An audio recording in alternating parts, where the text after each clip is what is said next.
Là, c'est parti. Donc, bonjour à toutes et tous. Donc, je suis Franck Sentier, le coordinateur de la Fédération Flamme. Merci d'être présent pour ce webinaire de présentation des aides financières à la rénovation énergétique des logements. On va commencer par faire un petit tour d'écran des intervenants de ce webinaire. Donc, tout d'abord, voilà, Florence Canson de la CAPEB, avec qui on organise donc ce webinaire. Florence, je vous laisse. Bonjour à tous. Donc, merci d'être si nombreux à suivre ce webinaire. Nous sommes 98, si je ne me trompe, à être inscrits. On est encore tôt dans l'année pour que je puisse vous souhaiter une bonne année 2021. Donc, je travaille au sein de la CAPEB, donc au pôle économique, et je suis chargée de suivre les dossiers touchant à la rénovation énergétique, à l'urbanisme et au patrimoine. Merci. Ensuite, donc, nous avons Thibaut Dille de l'ALEC Nancy Grand Territoire. Thibaut. Bonjour à tous. Et Béranger Birkel, également de l'ALEC Nancy Grand Territoire. Oui, bonjour à tous. Voilà, donc Béranger Thibaut. et Thibaut, donc on est, juste pour résumer simplement, on est tous les deux conseillers Info Énergie à l'ALEC, anciennement Info Énergie conseiller FER maintenant, et donc du coup on répond aux particuliers et aux copropriétés sur les questions liées à la rénovation énergétique, et notamment ce qui va nous intéresser aujourd'hui, les aides financières. Merci. Heureusement qu'on est en binôme parce qu'il y en a un qui présente les deux. Voilà, c'est ça le travail d'équipe. Merci. Et donc, pour démarrer, donc, vous voyez à l'écran, on va voir une ouverture de Florence Canson en premier. Ensuite, donc, je vais faire une brève présentation de la Fédération Flamme et des ALEC pour ceux qui ne seraient pas familiers. Et ensuite, le gros, évidemment, le sujet qui vous intéresse, donc la présentation des aides financières par Thibaut Béranger. Florence, je vous laisse donc la parole pour votre ouverture. Oui, merci. Donc, c'est effectivement une demande du réseau de présenter l'ensemble des aides financières pour la rénovation énergétique des logements, de faire le panorama de toutes ces aides, de leur éventuelle articulation les unes entre les autres, et surtout de soulever les questions pratiques pour pouvoir donc répondre au mieux à toutes les interrogations qui sont toujours nombreuses. Merci. Alors, donc, je vais vous présenter brièvement. Donc, la Fédération Flamme, c'est la fédération qui regroupe l'ensemble des ALEC, les agences locales de l'énergie et du climat de France. Donc, la fédération, elle a différentes missions, dont l'une qui est représentée aujourd'hui, on va dire, c'est le fait d'être un centre de ressources pour tous les acteurs. Et donc, voilà, on met à disposition les compétences et les informations et les ressources des ALEC pour les acteurs qui travaillent avec ces ALEC sur les problématiques de transition énergétique et de lutte contre le changement climatique. Une autre mission de Flamme, c'est bien sûr d'animer les échanges au sein même de la fédération, d'assurer des échanges de bonnes pratiques et de réaliser ensemble des actions et des projets voilà, à plusieurs quand le sujet le mérite. Ensuite, on a une mission, on va dire, de partenariat. Les ALEC sont des acteurs locaux qui travaillent en partenariat avec les acteurs liés, enfin, qui s'intéressent à ces problématiques de la transition énergétique. Et donc, au niveau de la fédération, on noue des partenariats et on échange au niveau national, comme voilà, on l'a fait effectivement avec la CAPEB, dans le but en particulier de favoriser ces échanges aussi au niveau local, puisque c'est au niveau local que les choses concrètes se font et que les projets de rénovation en particulier sont menés. Enfin, une mission des ALEC, de la fédération, pardon, c'est effectivement de porter la voix des ALEC auprès des institutions du gouvernement ou des ministères et autres institutions nationales. Et enfin, voilà, les ALEC ne couvrant pas l'ensemble des territoires en France, la fédération a aussi pour mission d'aider les territoires qu'ils souhaitent à créer des ALEC. Alors, l'ALEC, qu'est-ce que c'est? Pour ceux qui ne les connaissent pas, l'ALEC, c'est un accélérateur de transition énergétique locale. Les ALEC sont des associations loi de 1901 qui travaillent donc sur toutes les thématiques en lien avec la transition énergétique et la lutte contre le changement climatique. Donc, elles s'intéressent aussi bien à la sobriété, l'utilisation, donc l'usage des ressources et de l'énergie en particulier, que problématiques d'efficacité énergétique avec en particulier la rénovation énergétique des bâtiments. Elle s'intéresse aussi aux problématiques d'énergie renouvelable et la production locale d'énergie. Et bien sûr, autour de ça, on a également toutes les problématiques d'adaptation au changement climatique et d'amélioration de la qualité de l'air. Donc, les ALEC, ce sont des associations loi 1901 qui travaillent à un niveau infrarégional. Elles ont un territoire d'action qui va, on va dire, d'une métropole, voilà, sur les grandes métropoles urbaines, dans les zones plus rurales, un territoire couvrant un département. Et puis, on a après des échelons intermédiaires avec des ALEC qui interviennent à l'échelon d'un pays, par exemple, c'est-à-dire d'un groupement d'intercommunalités. Voilà, donc c'est ces différents échelons, mais de toute façon, c'est toujours à un niveau infrarégional. La particularité des ALEC, c'est que ce sont des associations, soit, mais qui sont en fait présidées par des élus locaux. C'est-à-dire qu'une ALEC est créée par et pour les collectivités locales. Elles sont un bras armé quelque part de ces collectivités locales pour leur politique énergie-climat. Mais, comme je l'ai déjà mentionné, en fait, elles ont aussi pour objet de mobiliser l'ensemble des acteurs d'un territoire, acteurs qui travaillent pour justement accélérer cette transition énergétique et cette lutte contre le changement climatique. Et comme je l'ai dit, donc, ce sont des outils de proximité puisque elles travaillent vraiment au niveau local, au niveau des communes, au niveau des habitants, au niveau de tous les acteurs vraiment locaux. Et les ALEC étant financés par des financements publics, étant là pour le bien de l'intérêt général, en fait, les ALEC constituent un tiers de confiance pour les acteurs, pour les usagers qu'elles accompagnent.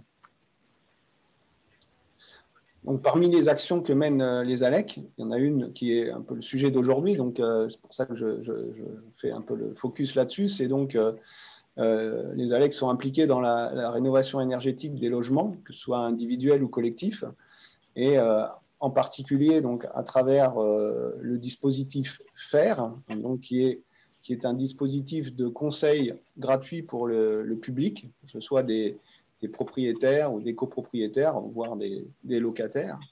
Le principe, c'est que c'est du conseil gratuit et indépendant de tout fournisseur que prodiguent les ALEC. Elles prodiguent des conseils et des informations aussi bien au niveau technique que financier, aussi bien sur les économies d'énergie que sur aussi les énergies renouvelables.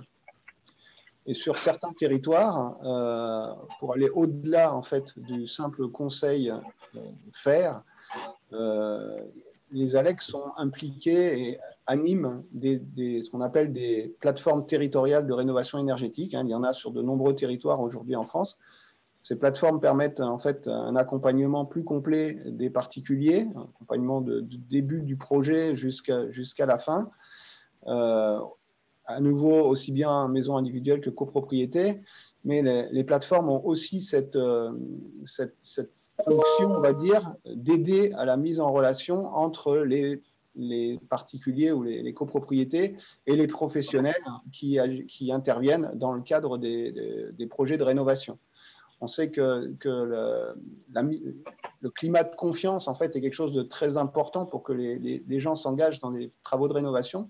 Et donc, voilà, l'objet de ces plateformes, de ces mises en relation entre professionnels, c'est entre autres l'instauration de ce fameux climat de confiance pour favoriser et pour encourager les rénovations. Donc, globalement, en France, il y a une quarantaine d'ALEC aujourd'hui. Elles travaillent sur à peu près un tiers, sur un territoire couvrant à peu près un tiers de la population française, à peu près 7000 communes. Elles représentent plus de 500 salariés. et donc sont porteuses de dispositifs nationaux comme donc les espaces conseils faire que j'ai mentionnés, les plateformes de rénovation, mais également des dispositifs à destination plus des communes comme le conseil en énergie partagée où les ALEC accompagnent les petites communes qui n'ont pas de moyens, on va dire, en ingénierie, pas de moyens, peu de moyens humains, les accompagnent pour identifier les enjeux sur leur patrimoine, le patrimoine des communes, donc le patrimoine bâti en particulier, et pour les aider à se lancer aussi dans des projets de rénovation de ce patrimoine. Donc là, je vous ai mis quelques chiffres, hein, je ne vais pas les mentionner, mais quelques chiffres clés voilà, qui vous montrent un peu le volume d'actions menées par les ALEC sur leur territoire, voilà, avec plus de 60 000 conseils personnalisés qui sont prodigués chaque année à peu près par les ALEC, et ça va plutôt en augmentant avec l'augmentation des, on va dire, la mise en lumière des aides et des aides financières en particulier qui est mis en valeur par l'ADEME en particulier avec des campagnes de communication et puis également par l'Agence nationale de l'habitat. Donc on a effectivement un nombre de conseils qui a tendance à augmenter au cours des années. Donc, voilà.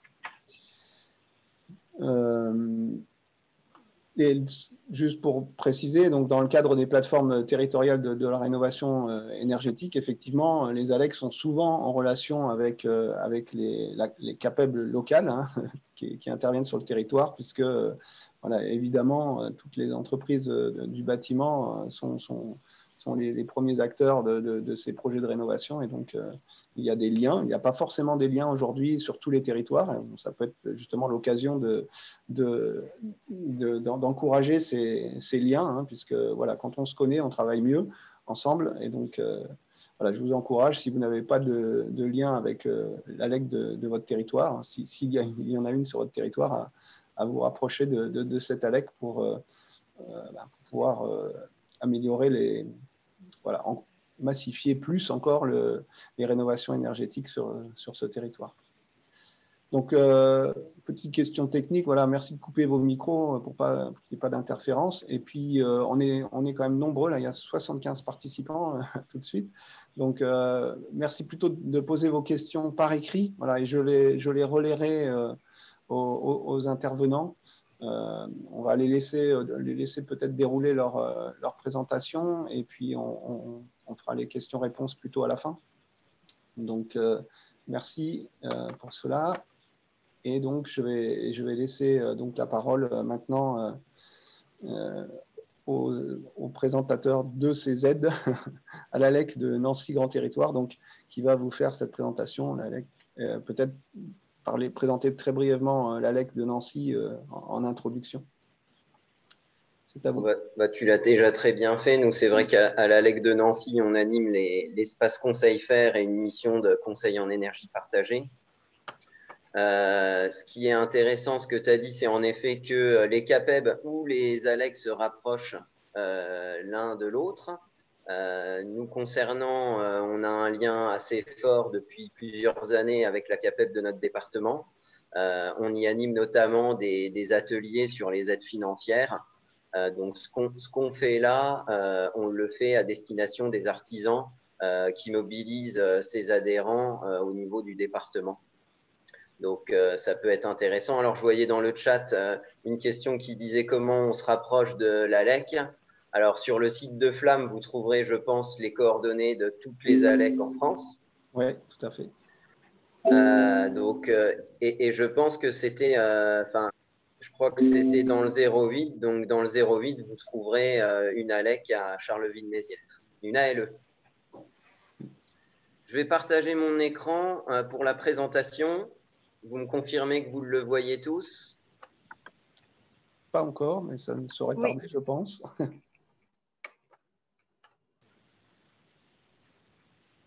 Voilà. Voilà, donc je vais commencer la présentation. Je passerai la parole à mon collègue Béranger sur les dispositifs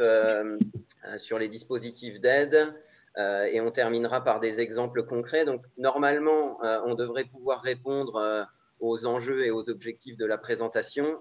S'il y a des questions que vous avez auxquelles on n'a pas répondu, qui n'ont pas trouvé réponse dans le cours de la présentation, ça sera le moment à la fin d'en discuter et d'échanger.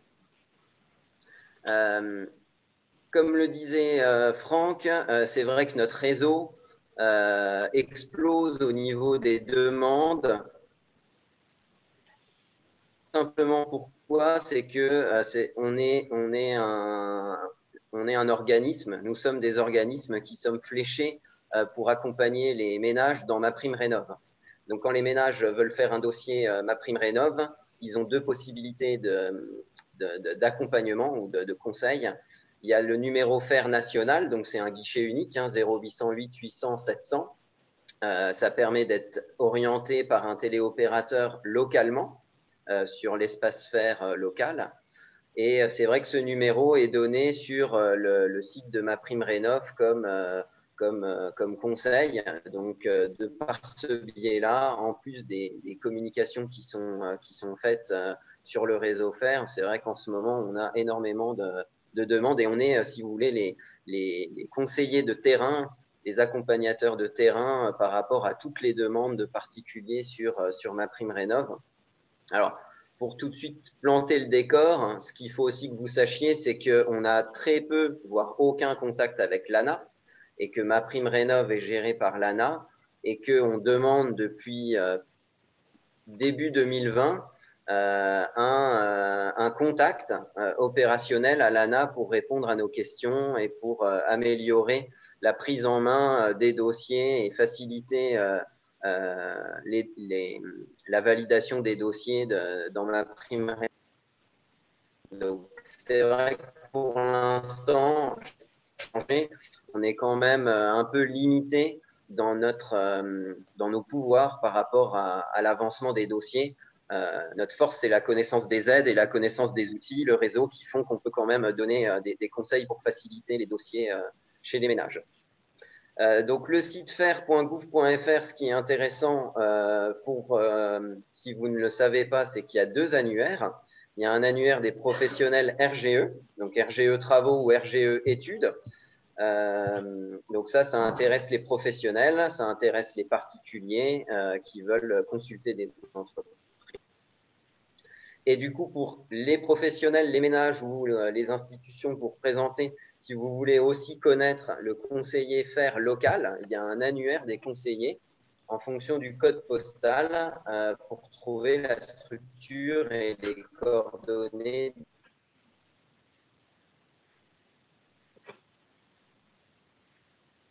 Sur ce site, il y a également… Alors, je Encore une fois, pour être très franc, vous allez…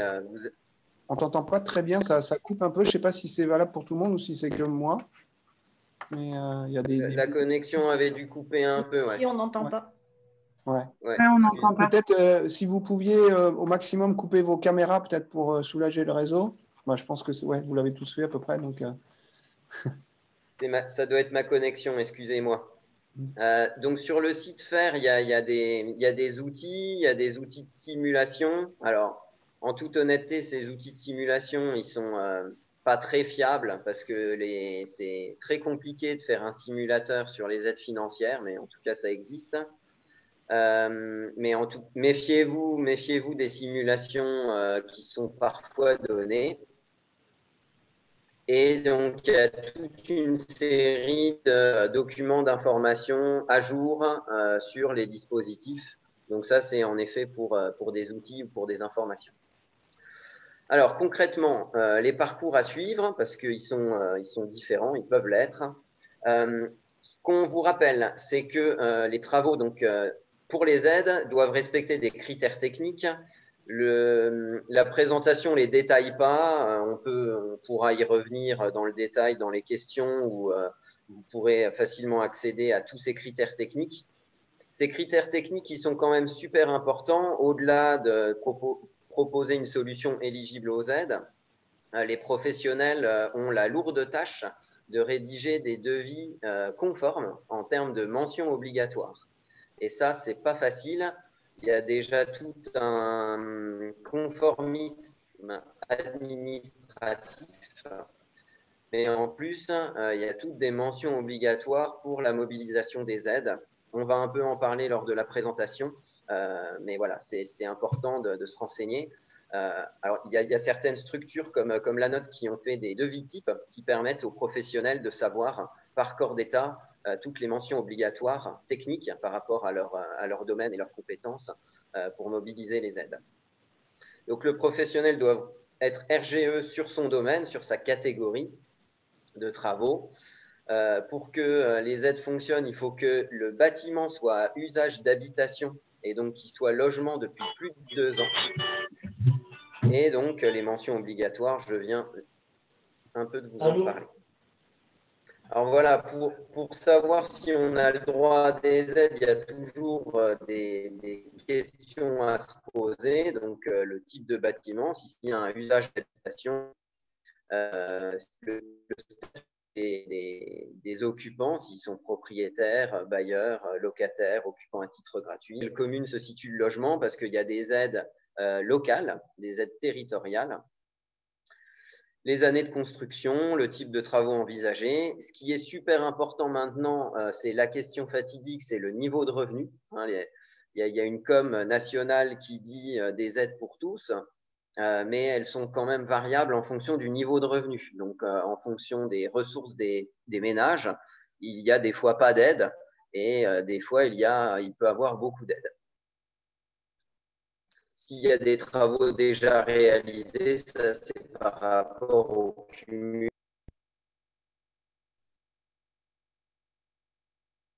Donc, ce qu'il faut retenir de ça, c'est qu'il existe des aides, quels que soient les revenus. Vous voyez sur la colonne de droite qu'il y a des aides sans condition de. Il faut préciser aussi, c'est une idée reçue qu'on retrouve souvent chez les professionnels. La TVA à 5,5 n'est pas conditionnée au RGE. Toutes les autres aides, oui, mais la TVA à 5,5 n'est pas conditionnée au RGE et juste conditionnée au respect des critères techniques.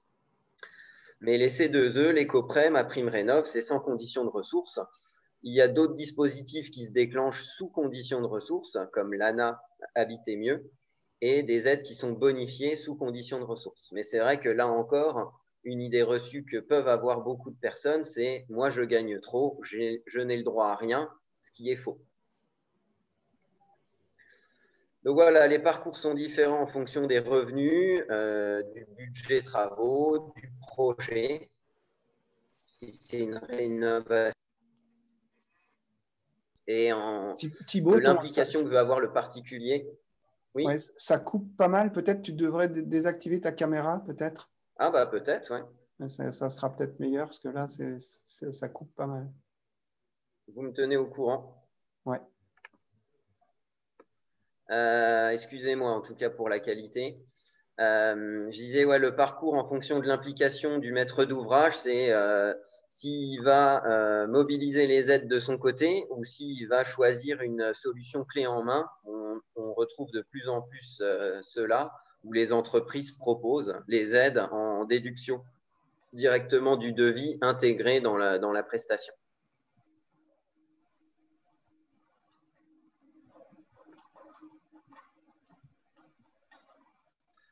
Alors, je vous ai mis les plafonds que vous connaissez peut-être. En tout cas, vous pourrez les retrouver sur les documents officiels de MaPrimeRénov'. C'est les mêmes plafonds pour tous, c'est-à-dire que pour l'ANA, pour les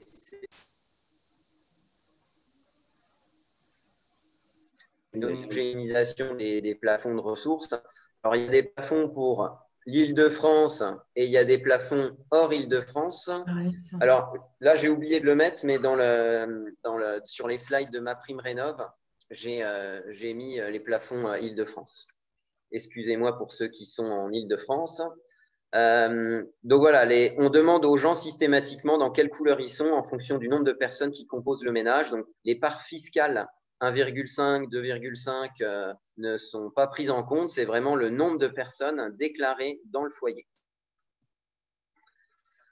Alors, vous voyez ici que les ménages aux revenus les plus élevés, donc intermédiaires ou élevés, donc les couleurs rose ou violet, n'ont pas le choix dans le parcours. Ils n'ont qu'un parcours possible.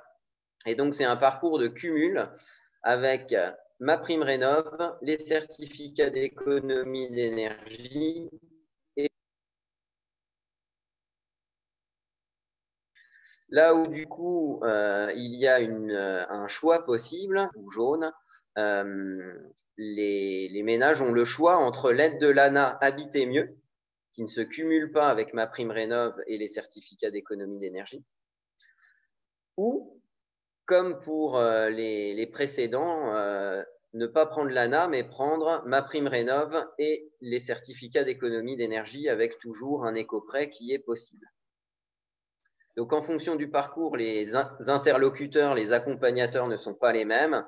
Pour l'ANA, pour les personnes qui passent par Habiter mieux, ils dépendent d'un opérateur ANA qui est variable ou divers selon les territoires. Et c'est l'opérateur qui dépose le dossier et qui monte le dossier. Alors que dans les autres parcours, MaPrimeRénov' et certificat d'économie d'énergie, c'est un parcours qui peut être fait par le ménage. Alors, ça peut se compliquer, ça peut être compliqué pour la personne qui n'a pas forcément accès à Internet, qui n'a pas forcément de boîte mail et d'adresse mail, qui n'est pas forcément à l'aise dans les démarches administratives. Donc, ça peut être un frein. Mais c'est vrai qu'on peut l'accompagner du mieux qu'on peut dans tout ça, mais sinon, c'est un parcours qui peut mener seul. Alors, au niveau du timing dans le parcours, donc il y a toujours une inscription et un dépôt de dossier à faire avant la signature des devis. Donc, les demandes d'aide se font avec des devis finalisés, des devis définitifs, mais idéalement non signés pour plusieurs raisons. La première, c'est que les certificats d'économie d'énergie imposent forcément une inscription sur un site d'obligé avant signature du devis. Donc ça, c'est encore très important. Sinon, l'aide ne sera pas valable. Et l'autre raison, c'est que pour la plupart des gens, les aides conditionnent les travaux. Donc, sans les aides, ils ne feraient pas les travaux. Donc, il faut vraiment déposer, notamment MaPrimeRénov' ou l'ANA, des devis non signés pour ne pas s'être engagé auprès des professionnels sans être sûr d'avoir l'aide, car c'est après dépôt de dossier qu'on a la validation et l'accord de commencer les travaux. Donc, il y a toute cette phase avant signature. Une fois que les dossiers sont déposés, que les accords sont donnés, les ménages peuvent signer, engager les travaux, réaliser les travaux et au moment des factures, soit envoyer les factures, soit constituer les dossiers de demande où on demandera les factures.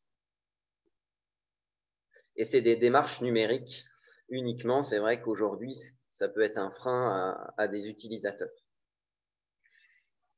Alors, ce qu'il faut retenir de tout ça, c'est que il faut prendre le temps de la réflexion dans le sens où il faut se poser la question toujours de quels travaux, comment les faire, dans quel ordre. Voilà, donc ça, c'est le rôle de conseil des entreprises et des maîtres d'œuvre ou des bureaux d'études ou d'architectes.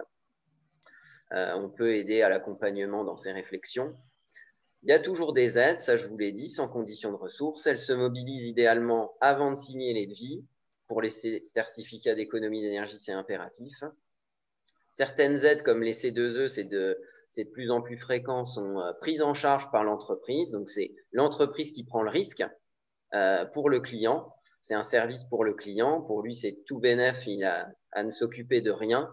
Mais c'est vrai que pour l'entreprise, c'est un risque et c'est une contrainte administrative. Certaines aides peuvent être avancées. Donc, l'ANA, via MaPrimeRénov' ou Habiter mieux, avance les aides pour les plus modestes, donc les très modestes seulement. Et certaines entreprises aussi peuvent jouer le rôle de tiers financement et avancer les aides et les récupérer. Donc, elles peuvent mobiliser, on va y revenir, les C2E et être mandataires pour MaPrimeRénov' et percevoir l'aide de l'État à la place de son client. C'est plus clair au niveau du discours et du micro? Oui, c'est pas mal. Là, il y a eu un moment où c'était un peu haché, mais là, ça va mieux, là, dernièrement. Très bien. Alors, les nouveautés, donc ça a été à partir d'octobre. Hein, donc, pour vous refaire l'historique, le crédit d'impôt a disparu en 2021. Il était encore d'actualité en 2020 pour les personnes, les ménages violets et roses, donc les ménages aux revenus intermédiaires et élevés. Donc, MaPrimeRénov' a débuté au 1er janvier 2020 pour les personnes, les ménages modestes et très modestes. À partir du 1er octobre, donc pour tous les devis signés à partir du 1er octobre, les autres ménages, donc les ménages violets et roses, sont devenus éligibles et ont pu faire des demandes rétroactives à partir de janvier pour des devis signés à partir d'octobre 2020. Il y a eu une mise en place d'un forfait d'une aide sur la rénovation globale. Donc, il y a aussi un coup de pouce rénovation globale au niveau des certificats d'économie d'énergie qui est opérationnel depuis janvier. Il y a des bonus dans MaPrimeRénov'. Voilà, ça, c'est des dispositifs nouveaux. Des bonus sur l'atteinte du niveau BBC, la sortie de passoire, on en reparlera. Et il y a une aide sur l'AMO, l'assistance à maîtrise d'ouvrage. On a une visibilité jusque fin 2022, c'est assez inédit, d'habitude c'est annuel. Donc là, on a cette visibilité sur 2 ans. Alors, un petit zoom déjà sur la TVA à 5,5. Donc, je vous rappelle qu'elle est toujours d'actualité, qu'elle n'est pas conditionnée au RGE, qu'elle est toujours d'actualité pour les fenêtres, même s'il y a de moins en moins d'aides, voire plus du tout d'aide sur les fenêtres, hein, les volets, les portes d'entrée, les chaudières fuel. La TVA 5,5 s'applique toujours sur ces prestations. Chose que ne connaît pas non plus beaucoup de professionnels. Sur un entretien, une maintenance de système éligible aux aides, on peut appliquer une TVA à 5,5 et ce n'est pas 10. Donc voilà, tout ce qui est performance énergétique, travaux induits, travaux indissociables. Alors c'est un peu l'usine à gaz aussi, cette notion. On ne sait jamais trop quels sont les travaux induits ou indissociables qui peuvent bénéficier de la TVA à 5,5. Voilà, encore une fois, on a fait des outils. Vous pouvez vous rapprocher du réseau FER, des ALEC et de leurs outils pour aider les professionnels là-dessus.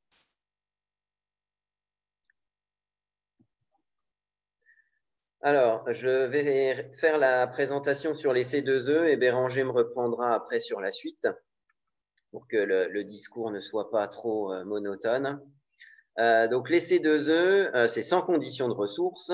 Vous le savez sûrement, ça existe depuis 2012. Donc, c'est un dispositif qui était d'abord peu connu et maintenant de plus en plus. Il y a des CAPEB qui ont monté des partenariats avec des obligés pour aider leurs professionnels à faire les dossiers et à intégrer des primes dans. Donc voilà, c'est un dispositif qui est bien connu maintenant, qui est intégré de plus en plus dans les devis de professionnels RGE.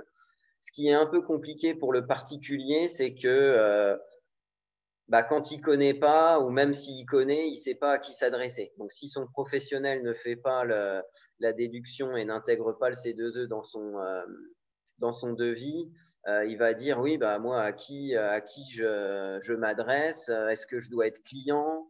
C'est des questions qui posent. Donc, pas d'obligation d'être client. Il peut aller chez Engie, EDF ou Total sans avoir un contrat de fourniture d'énergie dans ces sociétés.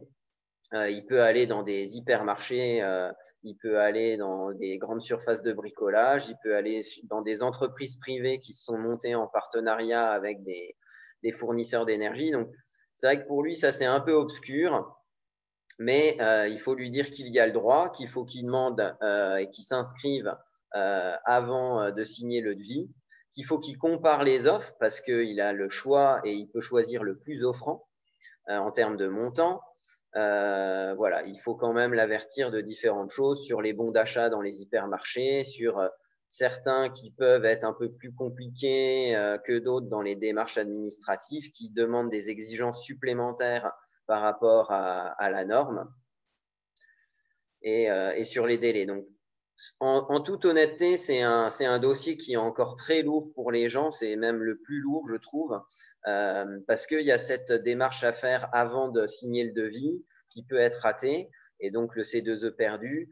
Et il faut savoir que le dossier final de demande de C2E, donc qui se compose d'une attestation sur l'honneur, est encore très lourd à gérer, où l'administration est très dure parce qu'elle ne tolère aucune rature, aucune faute, aucun écart. Il faut vraiment que l'attestation sur l'honneur soit remplie en format original, signée des deux parties, de la part du professionnel et du maître d'ouvrage. Les devis doivent être conformes. Derrière tous les partenaires obligés dont je vous ai montré quelques logos dans les slides précédentes, il y a des téléopérateurs qui examinent les dossiers, qui ne sont pas toujours forcément compétents et techniques, donc qui peuvent refuser un dossier et un autre pas, alors qu'ils sont identiques. Donc voilà, ça reste encore un dispositif, je pense, qui est à améliorer en termes de lourdeur et de sûreté, sécurité d'obtenir ça. Ce qu'il faut savoir, vous avez peut-être lu pendant que je parlais, que ça s'adresse à tout bâtiment, à tout porteur de projet. Hein, ce n'est pas que pour le logement. Donc le logement est concerné, hein, les propriétaires, bailleurs, occupants, locataires sont concernés, mais des bâtiments d'entreprise, tertiaires, des collectivités peuvent aussi bénéficier de ces C2E. Toutes les résidences peuvent en bénéficier, donc là c'est assez unique, mais les résidences secondaires peuvent également bénéficier des C2E. Il y a beaucoup de travaux qui sont aidés dans le cadre des C2E, plus que par les autres dispositifs. On peut se faire aider sur des radiateurs, sur des planchers chauffants, sur des thermostats, sur des ventilations, sur du calorifugage. Voilà, il y a pas mal de lots de travaux, de types de travaux qui sont aidés. Alors, ce qu'il faut savoir, c'est que tous les partenaires, les obligés, toutes les offres n'aident pas forcément tous les travaux. C'est-à-dire que certains vont choisir d'aider que les travaux les plus rentables, d'autres vont aider des petits travaux. Donc, c'est vrai qu'en fonction de ce qu'on veut valoriser, ça peut aussi déterminer l'obligé ou le partenaire avec lequel on va contracter le C2E. Voilà, il y a une grosse exigence sur les mentions obligatoires. Je pense notamment à ce qui est demandé pour les systèmes et le coup de pouce chauffage, où il faut mentionner l'énergie du système qu'on remplace, hein, le fait qu'il soit à non-condensation, préciser sa marque et son modèle. Bon, ça a commencé à bien rentrer chez les professionnels chauffagistes depuis 1 an et demi, 2 ans que le coup de pouce existe. Mais il a fallu s'y mettre et ce n'était pas forcément très simple pour eux d'intégrer toutes ces nouvelles mentions. Voilà, alors ce que vous pouvez aussi savoir, c'est que sur le site du ministère, il y a des fiches d'opération standardisées. Fiches d'opération standardisées, si vous ne connaissez pas, c'est des fiches qui déterminent tous les critères d'exigence, d'éligibilité des travaux en termes de C2E. Voilà, alors je vous ai fait un petit tableau. On essaye de suivre le cours parce que ça varie. Les offres varient, les montants fluctuent. Donc, on essaye de tenir à jour un tableau qui permet de savoir à peu près à quoi on peut prétendre. Alors, on donne des fourchettes hein, parce que, comme je vous l'ai dit, les obligés sont en concurrence. Donc, on peut trouver mieux ou moins bien chez un ou chez l'autre. Ce que vous voyez en bleu, en gras, c'est les coups de pouce qui sont supérieurs aux offres C2E normales. Il faut savoir que ce n'est pas parce qu'on ne remplace pas une ancienne chaudière qui n'était pas à condensation et que du coup on n'est pas éligible au coup de pouce qu'on n'a pas le droit à un C2E sur une chaudière ou une pompe à chaleur. Hein. Quand on a une chaudière qui remplace une chaudière déjà à condensation ou qui remplace des radiateurs électriques ou une pompe à chaleur, il n'y a pas le coup de pouce qui s'applique, mais il y a un C2E standard qui est moins important que le coup de pouce forcément. Pareil pour les pompes à chaleur. Ça, c'est souvent des questions qu'on peut avoir. Donc, vous voyez, voilà, il y a des aides qui peuvent être très intéressantes, notamment dans le cadre des coups de pouce. Et du coup, la nouveauté, c'est le coup de pouce rénovation globale. Donc, tout comme MaPrimeRénov', on va en parler juste après, rénovation globale, c'est les mêmes conditions pour les ménages qui rénovent entièrement leur logement. Il peut avoir, au lieu de mobiliser lot par lot ou dossier par dossier Les certificats d'économie d'énergie, on va en mobiliser qu'un seul sous forme de coup de pouce. Donc, ça peut simplifier le dossier. Donc, il y a des conditions quand même techniques. Il faut faire un certain nombre d'économies d'énergie. Donc, il y a une étude qui doit être réalisée avec un gain énergétique minimal de 55%. On doit descendre en dessous d'une certaine consommation énergétique. Les professionnels doivent être RGE ou RGE offre globale. Ça, c'est assez classique, compréhensible. Et le montant du C2E varie en fonction de différents critères. Voilà, le gain énergétique, la surface, l'énergie utilisée et les revenus. Donc après, il faut, pour les personnes qui sont éligibles, ça engage quand même de faire une étude, un audit, et puis de voir si ça serait plus intéressant de passer par un C2E coup de pouce Réno global ou de mobiliser lot par lot les C2E. Il faut aussi trouver un partenaire qui fait ce C2E coup de pouce rénovation globale. Donc là, je vous ai mis deux exemples de deux logements différents avec deux catégories de ressources différentes, des gains énergétiques différents, des énergies utilisées différentes. Donc, vous avez un peu un cas de figure assez favorable où on a un bon gain énergétique, on a des personnes très modestes qui mettent une pompe à chaleur, donc qui est considérée comme une chaleur renouvelable. Donc là, on va avoir un C2E coup de pouce estimé dans les 12 500 €. Et pour un ménage intermédiaire, donc au revenu un peu supérieur, pour une maison un peu plus grande, qui fait lui aussi une économie importante, mais qui ne met pas de chaleur renouvelable, qui reste sur une chaudière gaz à condensation, on est quand même sur un C2E de 7 200 € estimé. Donc, c'est des aides qui peuvent être intéressantes. C'est encore à l'état de balbutiement, donc les offres commencent à émerger. On n'a pas encore fait trop de dossiers là-dedans, mais ça devrait arriver. Voilà, donc je vous parlais de la démarche qui était assez lourde. Je vous la récapitule ici. Il faut donc créer un compte sur le site de son choix avant de signer le devis, un compte par rapport aux travaux, faire des dossiers par travaux. Suivre la démarche indiquée par l'organisme. Donc, ça peut être plus ou moins compliqué. Il y en a qui demandent des devis, d'autres non.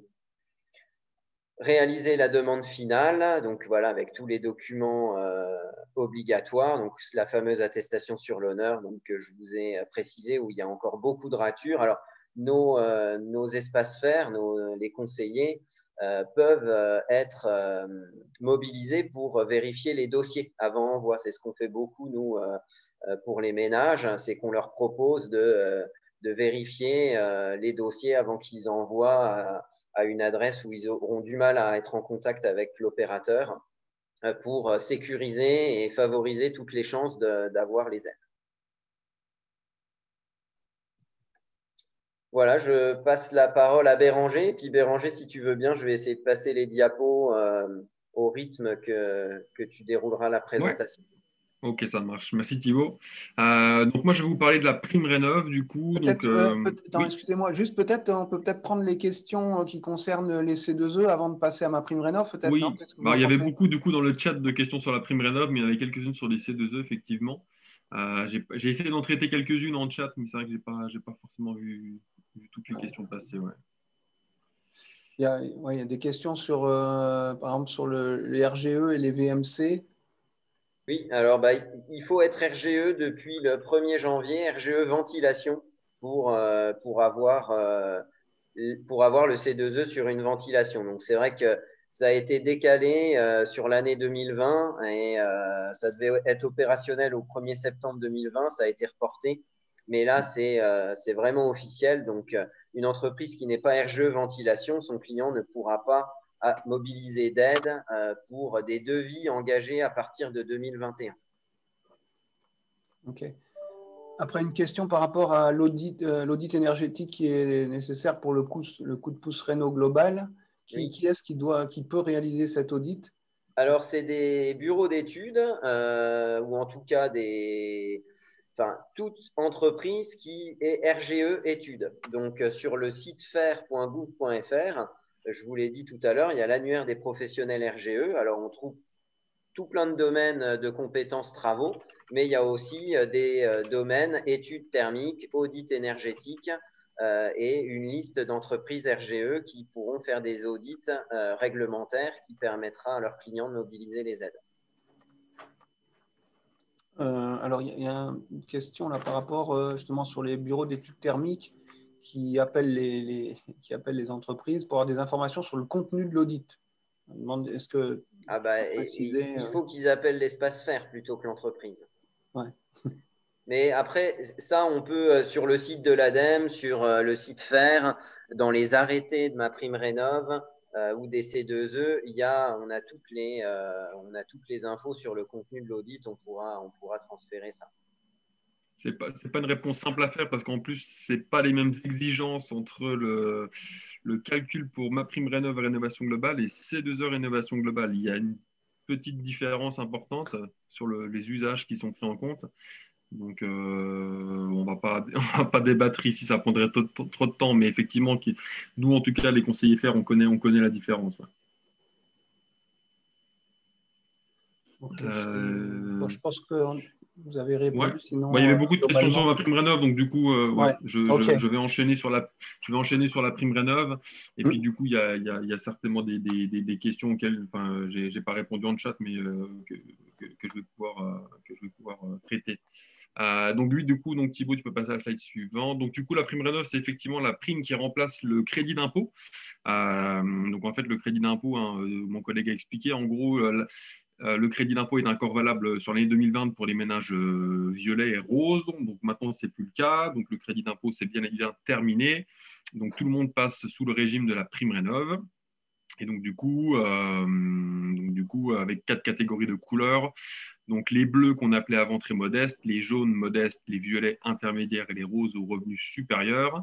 Et donc du coup, cette PrimeRénov' est accessible pour tout devis signé depuis le 1er octobre, avec du coup une demande rétroactive possible de faire depuis le 1er janvier, enfin depuis le 11 janvier, parce que du coup, ils ont eu un petit retard à l'allumage. Et pour les propriétaires bailleurs, du coup, ils pourront demander qu'à partir du 1er juillet sur la plateforme, mais ça couvre des devis engagés à partir du 1er octobre 2020, pour le coup. Donc les travaux éligibles et les montants varient en fonction des revenus. Donc c'est vrai l'État communique beaucoup sur MaPrimeRénov' éligible à tout le monde sans condition de ressources. Alors oui, effectivement, toutes les catégories de couleurs sont bien dans la PrimeRénov', mais ensuite, en fonction des travaux, les différents revenus n'ont pas forcément les mêmes aides ou les mêmes travaux aidés. Donc du coup, effectivement, c'est effectivement un point important. Le montant de cette subvention est plafonné à 20 000 € sur 5 ans. Donc du coup, on a 5 ans pour utiliser tout le budget, ou il faut attendre 5 ans pour le réutiliser si jamais on a déjà tout mangé en une fois. On nous pose souvent la question de savoir par rapport au crédit d'impôt, j'ai déjà touché du crédit d'impôt, est-ce que du coup il faut que je déduise ça des 20 000? Non, on repart bien à zéro. C'est bien une nouvelle subvention, un nouveau dispositif. Donc, même si on a dépassé son plafond de crédit d'impôt il y a moins de 5 ans, on peut repartir de nouveau sur 20 000 € d'aide financière avec la PrimeRénov'. Donc, il y a un écrêtement qui est mis en place. Donc, l'écrêtement, en fait, c'est un montant d'aide maximal que le particulier peut toucher. Et donc, du coup, ce montant d'aide maximal est fixé à 90% pour les ménages bleus, 75% pour les ménages jaunes, 60 pour les violets et 40 pour les roses. Donc, ça veut dire qu'une fois toutes les aides additionnées, donc MaPrimeRénov', certificat d'économie d'énergie, et du coup, si on dépasse le plafond d'écrêtement, le montant de la PrimeRénov' est revu à la baisse pour que le taux d'écrêtement ne soit pas dépassé. Il y a un plafond spécifique pour l'isolation thermique par l'extérieur de 100 mètres carrés. Donc, on ne peut pas toucher plus de 100 mètres carrés de plafond pour l'isolation extérieure. Et dans la continuité du crédit d'impôt, la PrimeRénov' ne finance toujours pas les planchers bas et les combles perdus, parce que l'État considère finalement qu'il y a suffisamment de C2E pour ces travaux-là. Je ne suis pas tout à fait d'accord, mais bon, c'est en tout cas comme ça qu'ils ont décidé. Donc, les plafonds de revenus, donc Thibaut vous les a présentés un petit peu tout à l'heure, hors Île-de-France et maintenant Île-de-France. Donc, du coup, c'est des plafonds qui sont valables aussi bien pour les propriétaires occupants que pour les propriétaires bailleurs, pour le coup. Donc voilà, au niveau des plafonds, donc là voilà, c'est juste pour information, on vous les montre. Donc voilà, pour chaque catégorie de revenus, il y a un tableau avec du coup les forfaits par type de travaux, et une estimation un peu grossière des certificats d'économie d'énergie, mais qui est vraiment grossière parce que pour les certificats, c'est beaucoup plus complexe à calculer, étant donné que ça dépend de beaucoup plus d'éléments. Donc voilà, avec tous les codes couleurs. Donc du coup, voilà. Donc du coup, information importante. Donc vous avez vu, alors on va en parler après. Donc il y a des aides forfaitaires par type de travaux où il y a un forfait rénovation globale. Donc c'est effectivement voilà. Merci Thibaut. Donc en fait le particulier peut, comme pour les certificats d'économie d'énergie, se dire vu les travaux que j'envisage, je vais plutôt passer par une étude thermique et solliciter la prime rénov', le forfait rénovation globale de la prime rénov', ici par exemple d'un montant de 7 000 € pour les ménages aux revenus violets, plutôt que de faire une demande de prime rénov' lot par lot. Donc ça c'est pareil, cette prime rénov', il faut la comparer, comme pour les C2E, pour voir s'il y a plus intérêt pour le particulier à demander les C2E et la prime rénov' lot par lot, ou à demander la prime rénov' rénovation globale et les C2E rénovation globale ou pas. Donc ça, effectivement, c'est une petite gymnastique à faire, chose que les conseillers faire sont bien sûr là pour faire avec le particulier. Donc pour avoir ce forfait rénovation globale de la prime rénov', donc c'est pareil, c'est un gain énergétique de 55%, avec une petite différence par rapport à l'étude pour les C2E, donc pour les ménages violets et roses, bien sûr. Il y a des bonus qui ont été mis en place, du coup, donc bonus qu'on appelle sortie de passoire et le bonus qu'on appelle atteinte du niveau BBC. Donc en gros, c'est un bonus supplémentaire au forfait rénovation globale si jamais on quitte l'étiquette F ou G et ou si on atteint l'étiquette A ou B. Et du coup, donc, vu qu'il faut passer par une étude pour ce forfait rénovation globale, il y a également du coup en place une aide sur l'audit énergétique, par contre uniquement pour les ménages aux revenus violets.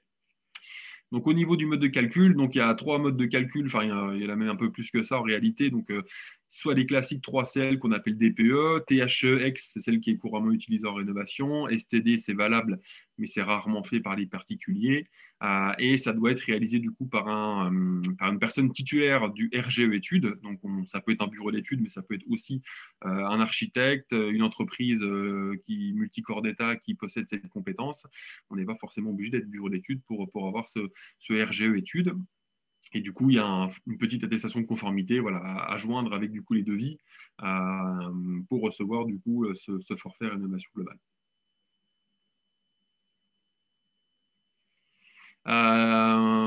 Autre volet du coup nouveau par rapport à la prime rénov', c'est la prime rénov' copropriété. Donc, c'est une aide spécifique pour les travaux du coup sur les parties communes, parce que les forfaits qu'on avait vus avant, donc les tableaux bleu, jaune, rose et violet, sont des tableaux d'aide pour les travaux qu'on dit privatifs ou en maison individuelle. Donc, les travaux privatifs, par exemple en appartement, c'est souvent les fenêtres ou la chaudière, par exemple. Par contre, pour la prime rénov' copropriété, le but, c'est de financer les travaux collectifs, ou les travaux privatifs d'intérêt collectif. Mais du coup, voilà, c'est pour notamment l'isolation thermique par l'extérieur des copros, les toitures terrasses de copros, les planchers bas de copros, etc. Donc, pour obtenir cette subvention MaPrimeRénov' copro, la copropriété doit avoir plus de 15 ans. Donc, petite différence du coup avec le logement individuel. Il faut qu'elle soit immatriculée au registre national des copropriétés. Bon, normalement, c'est obligatoire, mais il y a des copropriétés qui ne l'ont pas encore fait. La copropriété doit être composée à plus de 75% de logements et donc de résidences principales. Et toujours un gain énergétique à respecter pour obtenir cette subvention, par contre, qui est moins ambitieux, on va dire, que le logement individuel, parce que le gain à obtenir est de 35%. Donc, toujours pareil, un RGE étude qui fait une étude thermique, 3CL, THEX, Mediadem ou STD par exemple, et qui prouve que le gain de 35% est bien atteint. Donc pour la prime rénov' copropriété, donc on n'est pas sur un forfait par logement, On est sur un pourcentage, donc c'est un pourcentage de 25% plafonné à 15 000 € hors taxe de travaux par logement, ce qui représente du coup au mieux 3 750 € de subvention par logement. Donc il n'y a pas de limite de logement, hein. Ça peut être 2 logements, ça peut être 150 logements, il n'y a pas d'écrêtement au niveau du nombre de logements. En plus de ça, également prévu un bonus sortie de passoire et un bonus atteinte DBC, donc toujours sur le même modèle que la prime rénov individuelle. Donc si on quitte l'étiquette F ou G, 500 € par logement. Si on atteint l'étiquette A ou B, 500 € par logement.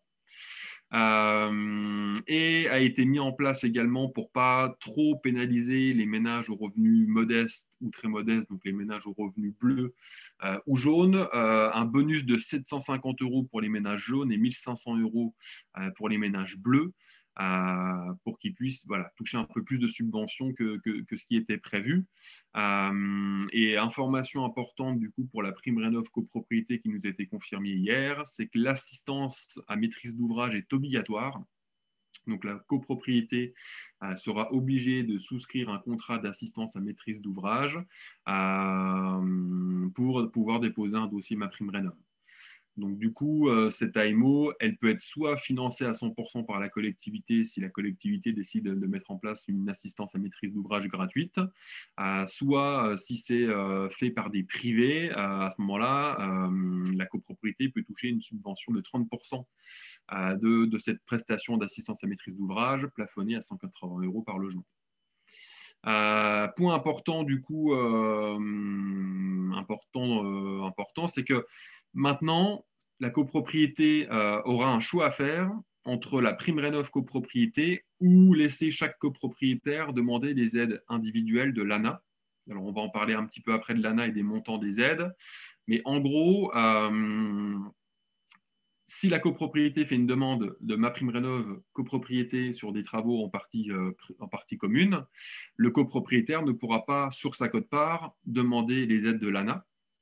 Et donc, du coup, il peut être potentiellement perdant, voire très perdant, étant donné que l'ANA est beaucoup plus intéressante pour lui. Mais voilà, si la copro décide de prendre la prime rénov copro, il en sera privé malheureusement.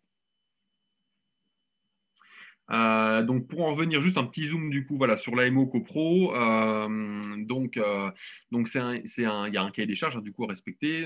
Tout le monde ne peut pas faire cette AMO. Il faut un accompagnement technique, social et financier. Il faudra être référencié du coup sur le site MaPrimeRénov'. Donc ça se fera par un référencement départemental. Donc c'est les DDT qui vont gérer ça. Les entreprises ou prestataires devront être assurés pour ce genre de prestations. Et du coup, en règle générale, il y a de fortes chances que ce soit les opérateurs ANA, certains espaces fermés à voir qui le feront, les maîtres d'œuvre, les SEM, donc sociétés d'économie mixte, ou les sociétés de tiers financement qui feront ça, ou pourquoi pas des bureaux d'études spécialisés qui existent déjà sur le secteur et qui proposent déjà ça. La seule chose à retenir, c'est qu'il faut être indépendant de l'entreprise qui fait les travaux. Donc, on ne peut pas être entreprise, faire les travaux sur la copro et en même temps être AMO. Voilà. Et donc, du coup, sera mis en place bientôt, donc pas encore maintenant, mais un catalogue du coup départemental des AMO disponibles sur le territoire. Au niveau des cumuls, on essaie de faire un petit truc à pastille et assez simple à comprendre. Donc, premier cas de figure, par exemple, on peut cumuler le bonus BBC, le bonus pour sortie de passoire, plus l'aide à l'audit énergétique, plus l'aide à l'AMO, plus les lots de travaux, donc MaPrimeRénov' individuelle. Ou alors, bonus BBC, sortie passoire, aide à l'audit, aide à l'AMO, plus le forfait rénovation globale. On ne peut pas additionner du coup le forfait rénovation globale plus l'aide MaPrimeRénov' au lot par lot. Donc MaPrimeRénov' se cumule par contre avec les certificats d'économie d'énergie. Donc ça, il n'y a pas de souci. Il y a juste l'histoire de l'écrêtement du coup à vérifier. Donc 90% pour les bleus, 75% pour les jaunes, etc. Donc, il faut vérifier au total, enfin c'est l'ANA qui le fait pour le coup, qu'au total, le particulier n'est pas trop, entre guillemets, subventionné. Et ça se cumule du coup avec les coprêts à taux zéro, bien sûr, et les aides des collectivités locales qui, elles, ne sont pas comprises dans le calcul de l'écrêtement. Donc les abondements, par exemple, de collectivité à l'ANA, on va en parler après. MaPrimeRénov' ne se cumule pas avec les aides de l'ANA, du coup ne se cumule pas avec les dossiers Habiter Mieux Sérénité sur les mêmes travaux. Donc, ça veut dire, par exemple, qu'une copropriété qui ferait une demande MaPrimeRénov' copropriété pour des travaux, je dis n'importe quoi, d'isolation de façade et d'isolation de toiture terrasse, le copropriétaire peut, par contre, ouvrir un dossier ANA Habiter Mieux sur ses fenêtres et sa chaudière. Ça, c'est tout à fait possible.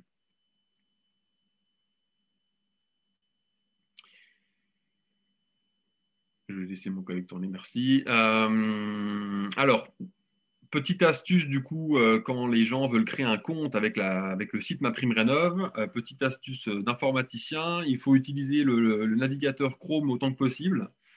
Et si possible, en navigation privée. Alors là, vous allez me dire qu'est-ce que c'est. C'est en gros un moyen de cacher les cookies et l'historique. En gros, c'est parce que MaPrimeRénov', du coup, il y a des soucis sur le site. Donc, ils ont des problèmes informatiques. Et pour l'instant, tant qu'ils ne sont pas résolus, en gros, c'est la solution que nous, on a trouvée avec les gens, enfin, en testant avec les gens, c'est d'utiliser Chrome et de mettre en navigation privée pour ce qu'on appelle cacher les cookies. Donc, du coup, il faut créer un compte sur la plateforme numérique, déposer un dossier avec un ou plusieurs travaux. Alors, attention, s'il y a plusieurs travaux de prévus à la prime rénov', il faut les demander en même temps. Donc, il faut faire une demande pour tous les travaux, parce que sinon, il faudra attendre d'avoir soldé le premier lot de travaux pour pouvoir en entamer un deuxième. Donc, du coup, bien penser à s'inscrire pour tous les travaux d'un coup. Et au préalable, bien sûr, demander les CEE, parce que la prime rénov' va vérifier par rapport à l'écrêtement si vous touchez plus de 90% ou plus de 75% ou plus de 60 ou plus de 40 en fonction de vos revenus de subvention. Donc, ils veulent savoir combien de C2E vous touchez. Donc, il faut d'abord demander les C2E pour le renseigner ensuite à la prime rénov', que la prime rénov' puisse calculer le taux d'écrêtement. Le dossier doit être donc clôturé, payé pour en déposer un nouveau. Donc, c'est pour ça qu'il vaut mieux demander tous les travaux d'un coup si on a un projet de rénovation plutôt global. Et une fois qu'on a eu l'accord de la prime rénov', on a 1 an pour réaliser les travaux et donc pour envoyer la facture. Donc les délais annoncés, donc ça c'est les délais annoncés par l'ANA. Je ne suis pas sûr à 100% qu'ils soient respectés, voire pas du tout. En gros, l'ANA donne 15 jours de validation du devis. Donc, quand on s'inscrit, qu'on met le devis, qu'on met le cadre de contribution C2E, etc., généralement, on a une validation sous 15 jours. Et ensuite, une fois que les travaux sont terminés et que l'opérateur de l'ANA vous a envoyé un mail vous autorisant à lancer les travaux et que vous devez envoyer la facture, l'ANA annonce pour l'instant un délai de 2 mois pour être payé.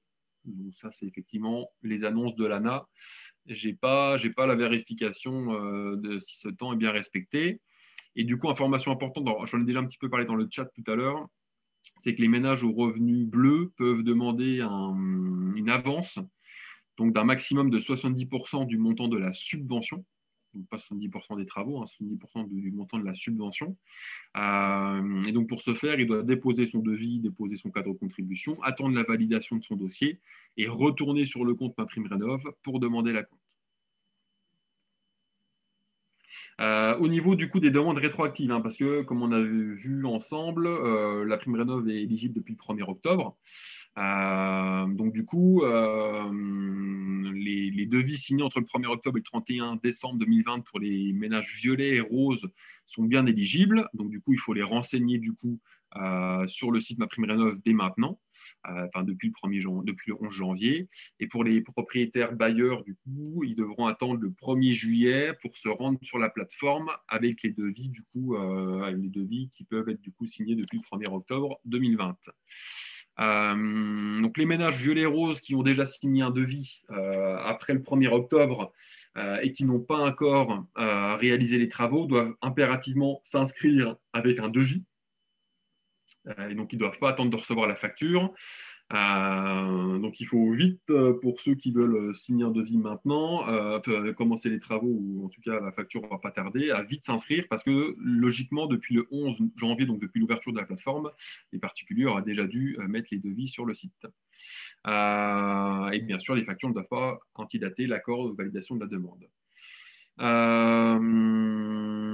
Il y a un délai très court au 31 mars pour faire la demande séparée au niveau des bonus. C'est-à-dire que des gens qui auraient signé un devis entre le 1er octobre 2020 et le 31 décembre peuvent encore demander le bonus rétroactivement. Par contre, ils doivent le faire avant le 31 mars, c'est-à-dire demain.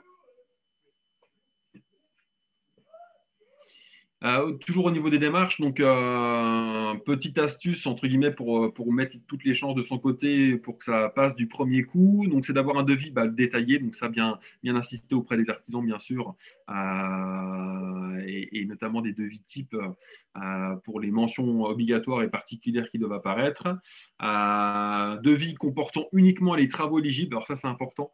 MaPrimeRénov n'aime pas quand des travaux non éligibles sont présents sur le devis, ou alors il faut que ce soit très très bien détaillé avec les postes par poste, des noms de sous-postes, de sous-catégories et les prix du coup de ces sous-catégories.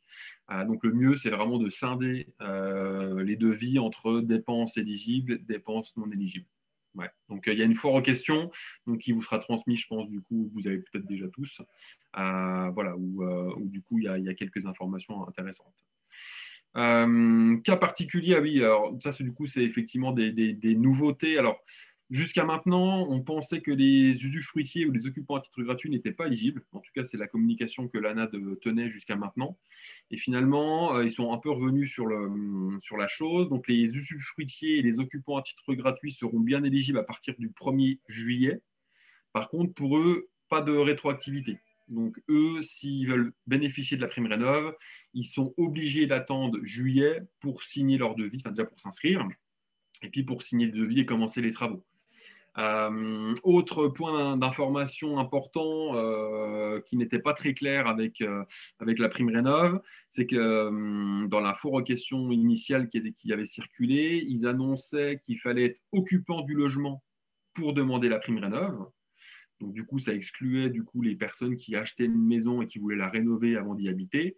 Donc là, finalement, ils ont mis un peu d'eau dans leur vin en autorisant les ménages à faire une demande de subvention pour un logement qu'ils n'occupent pas encore. Il faudra simplement fournir un acte de vente ou un justificatif de domicile pour prouver qu'on a bien acheté à cette adresse. Et MaPrimeRénov, donc l'ANA, laisse un délai de 6 mois à partir du solde de la prime pour occuper le logement. Donc pour des projets un peu ambitieux, ça peut des fois être un peu juste. Mais en tout cas, c'est un peu d'eau dans leur vin qu'ils ont ajouté. Beaucoup de questions aussi voilà, sur les compositions changeantes des ménages, parce que forcément, quand on s'inscrit sur le site MaPrimeRénov, on renseigne le revenu fiscal N-1. C'est le dernier qu'on a en notre possession. Donc, effectivement, il peut y avoir des différences entre la composition du ménage en direct et la composition du ménage N-1.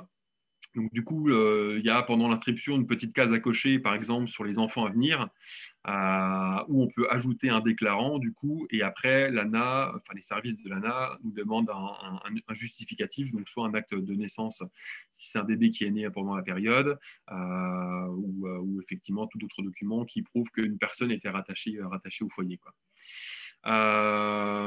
Autre astuce intéressante pour toutes les entreprises qui proposeraient les C2E en déduction du devis et qui du coup pose problème par rapport au cadre contribution. Petite astuce qu'on a trouvée, alors c'est plutôt du bricolage qu'autre chose, mais c'est une astuce qui fonctionne, c'est de cocher non quand on demande quand l'ANA demande si le particulier touche des C2E, de revenir, de cliquer sur suivant, de revenir ensuite sur la page d'avant, de marquer le montant des C2E et de mettre dans les commentaires que les C2E sont intégrés au devis.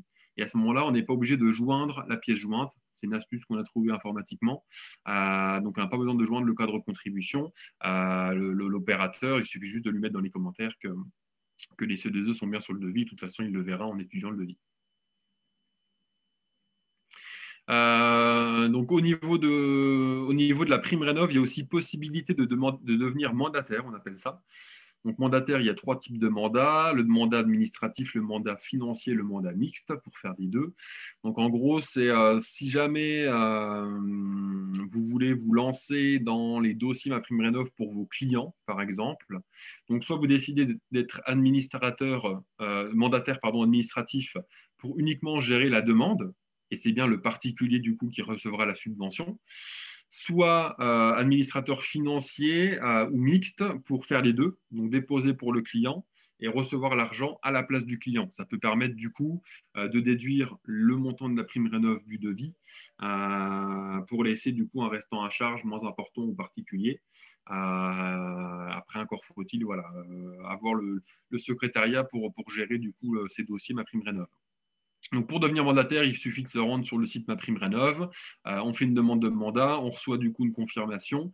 Alors, nous, on l'a fait à titre personnel pour être mandataire administratif. Ça a pris quelques mois quand même. Donc, j'espère qu'ils ont un peu accéléré les démarches. Et ensuite, du coup, on a un espace spécifique MaPrimeRénov' mandataire où on peut du coup soit voir entre guillemets les dossiers qu'on a en gestion ou inscrire des gens directement sur cet espace. Pour aller plus loin, donc il y a les foires aux questions. Donc il y a plusieurs foires aux questions au niveau de la prime rénov'. Il y en a une pour les particuliers, une dédiée pour les professionnels et une pour les copropriétés. Il y a toujours le simulateur sur le site faire.fr, mais qui a ses limites, comme mon collègue l'a évoqué. C'est tellement complexe que le simulateur, malheureusement, il sort parfois des bêtises. Et du coup, on vous enverra aussi ce diaporama, bien sûr. J'ai vu que c'était questionné dans le chat. Alors, je vais peut-être prendre des questions du coup pour la prime rénov' avant de passer sur l'ANA. Je vais regarder dans le chat.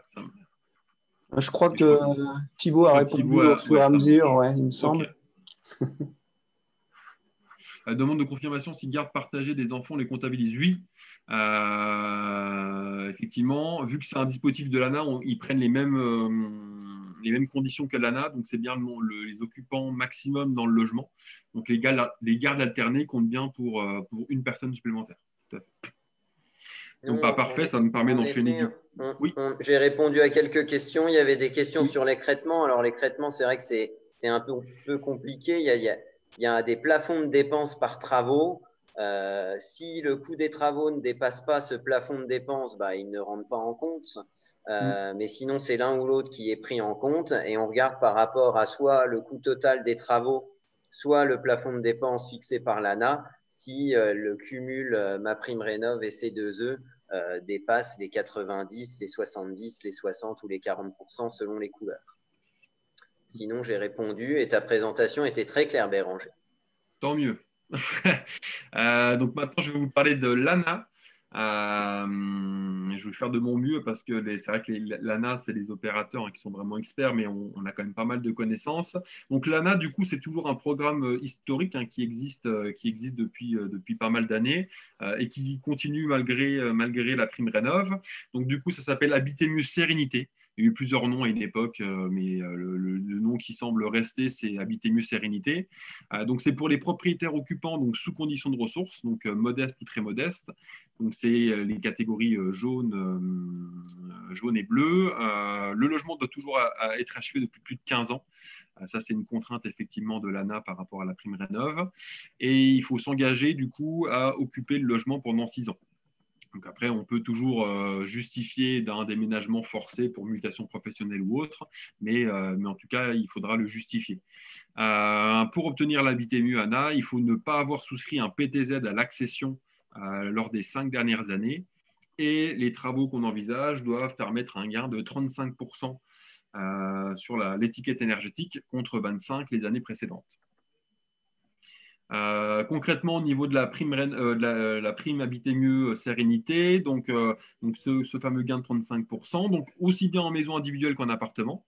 Et le plafond de dépenses, parce que du coup, l'ANA, c'est un plafond de dépenses de travaux, donc c'est 30 000 € de travaux hors taxes subventionnables. Et donc, du coup, un ménage modeste touche 35% du montant des travaux hors taxes, plus une prime Habiter mieux qui se rajoute de 10% plafonnée à 2 000 €. Donc on peut arriver à 12 500 € d'aide. Et du coup, pour les ménages très modestes, 50% du montant d'aide hors taxe des travaux, toujours plus 10% plafonné cette fois-ci à 3 000 €. Et ce montant d'aide se cumule avec les bonus sorties de passoire et atteinte du niveau BBC de 1 500 € chacun. Sans compter qu'il existe en plus de ça des bonifications locales en fonction des territoires, des départements ou des communes directement. Le programme Habiter mieux est également éligible aux bailleurs, donc aux propriétaires bailleurs privés. Donc là, cette fois-ci, du coup, ça va être sous condition de conventionnement. On ne va pas regarder le revenu fiscal du bailleur, mais on va lui demander un conventionnement du logement. Donc ça veut dire que pendant une période de 9 ans, il va devoir mettre en place un loyer plafonné ou conventionné. Donc il y a 3 niveaux de conventionnement. Il y a le conventionnement qu'on appelle très social, il y a le conventionnement social et le conventionnement intermédiaire. Et donc, du coup, en fonction de ce conventionnement, on a soit 15%, soit 25%, soit 35% d'aide sur 30 000 euros de travaux. Et en plus de ça, le propriétaire devra vérifier les ressources des locataires qui devront également être du coup, sous condition de ressources pour pouvoir occuper le logement. Il y a également une aide de l'ANA qu'on appelle copropriété fragile. Donc là, c'est une aide au syndicat de copropriété. Par contre, ça concerne uniquement les copropriétés dites fragiles. Donc, c'est des copropriétés qui ont une certaine, enfin, qui ont des cases à cocher entre guillemets pour être considérées comme fragiles. Il faut du coup un taux d'impayé compris entre 8 et 12%, une classe énergétique supérieure à D. Et donc, du coup, à ce moment-là, si la copropriété rentre dans ce cadre-là, alors du coup, l'ANA pourra financer une partie des travaux. Donc là, effectivement, c'est un dispositif bien spécial, bien spécifique qui est géré par l'ANA et par les opérateurs de l'ANA. Et ne pas oublier une information intéressante qui nous concerne pas là par rapport aux travaux d'économie d'énergie, mais l'ANA peut financer beaucoup d'autres travaux que les économies d'énergie. Il y a notamment tous les travaux qu'on appelle de maintien à domicile ou remise à neuf, enfin remise en état des logements dégradés ou insalubres.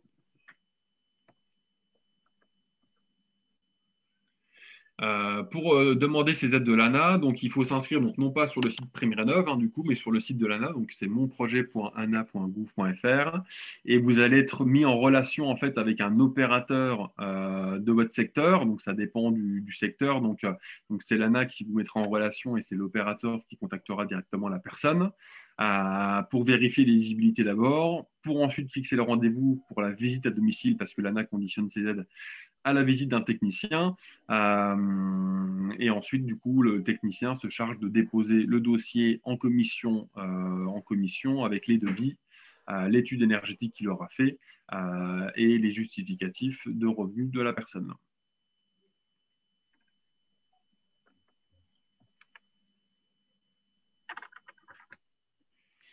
Je ne sais pas s'il y a des questions par rapport à l'ANA.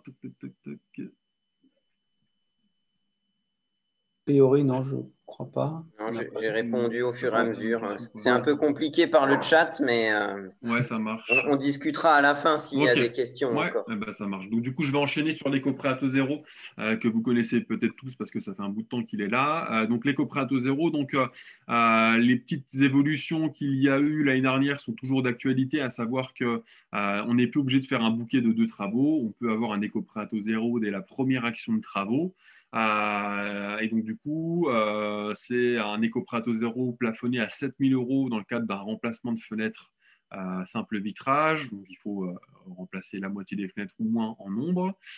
Pour un travaux simple, donc hors fenêtre, donc isolation du toit, isolation des murs, isolation des combles, isolation du plancher bas, chauffage ou autre, on peut solliciter 15 000 € à taux zéro sur 15 ans, 25 000 sur 15 ans si on coche 2 opérations de travaux, 30 000 si on coche 3 opérations. Et enfin, le forfait est toujours performance énergétique globale si on veut demander 30 000 € à taux zéro sans forcément cocher 2 ou 3 travaux. Donc, au niveau des travaux éligibles, ce sont toujours les mêmes. Isolation de l'ensemble de la toiture, donc on est obligé d'isoler 100% de la toiture. Isolation d'au moins 50% des murs qui donnent sur l'extérieur. Remplacement des fenêtres simple vitrage, ou moins la moitié des fenêtres et des portes donnant sur l'extérieur. Isolation des planchers bas donnant sur sous-sol, vide sanitaire ou passage ouvert représentant 100% des surfaces. Installation d'un équipement de chauffage ou de production d'eau chaude sanitaire éligible. Installation d'un équipement de chauffage utilisant une source d'énergie renouvelable ou encore installation d'une production d'eau chaude sanitaire à partir d'énergie renouvelable. Donc, au niveau de l'éco-prêt à taux zéro, donc, il faut des devis du coup définitifs. Monter un dossier auprès de la banque. Donc, il y a une bonne partie des banques qui proposent l'éco-prêt à taux zéro, même si elles ne font pas tous forcément la publicité, mais en tout cas, il y a une très grosse partie des banques qui sont signataires de la charte avec l'État. Compléter le formulaire. Donc, maintenant, il y a 2 formulaires. Il y a un formulaire emprunteur et un formulaire entreprise. Donc, ils ont scindé en fait les formulaires. Donc, les remplir avec le ou les entreprises RGE.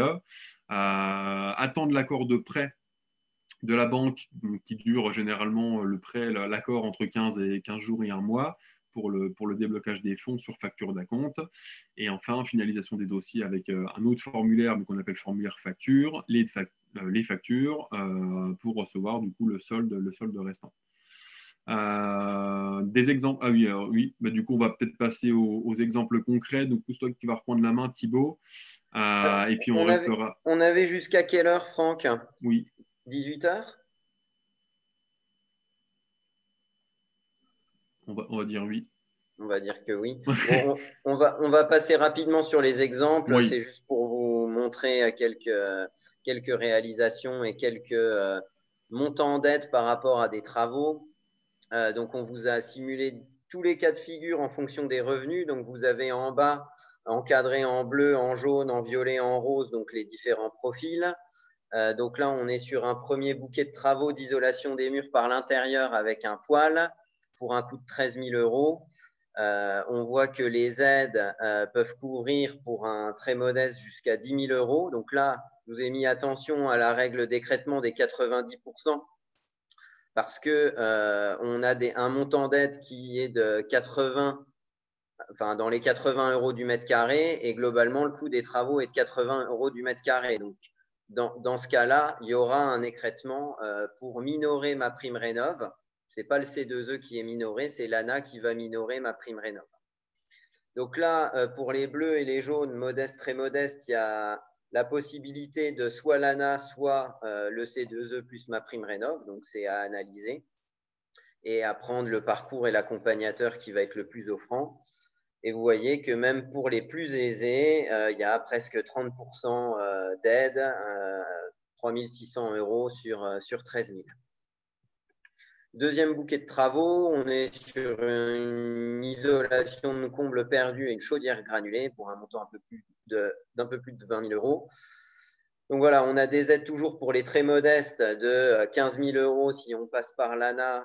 Là, c'est l'ANA qui est plus intéressante parce que c'est vrai qu'en fonction des lots de travaux, on sait que les combles perdus ne sont pas aidés par ma prime rénov', les chaudières granulées sont bien aidées par ma prime rénov', mais du coup, c'est, je pense pour cette raison, le fait que ma prime rénov' n'aide pas les combles, forcément l'ANA va être plus intéressant parce que l'ANA va financer les combles perdus.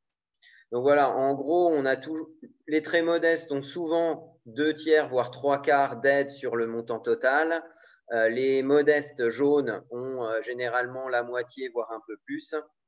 Et les intermédiaires et les plus aisés vont avoir entre 20 et 35% d'aide sur le coût total des travaux.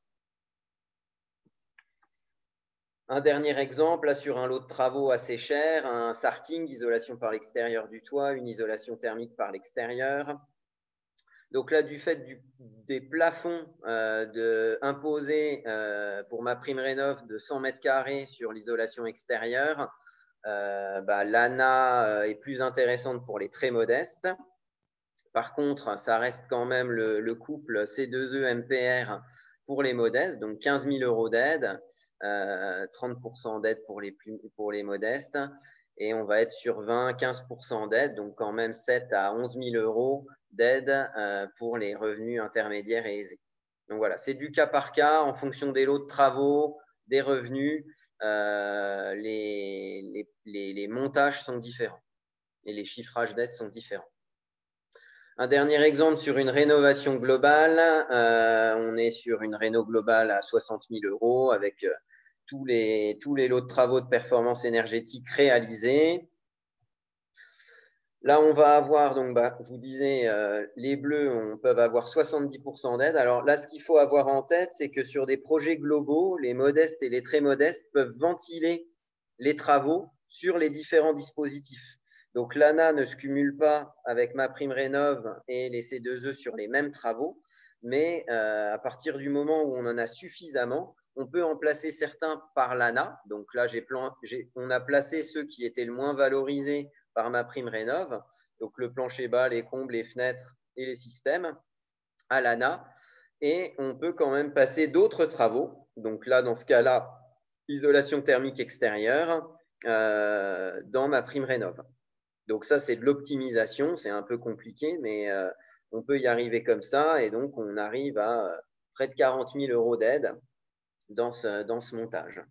Pour les jaunes, même exercice, on arrive à 50% d'aide, toujours une possibilité d'emprunter 30 000 € à taux zéro.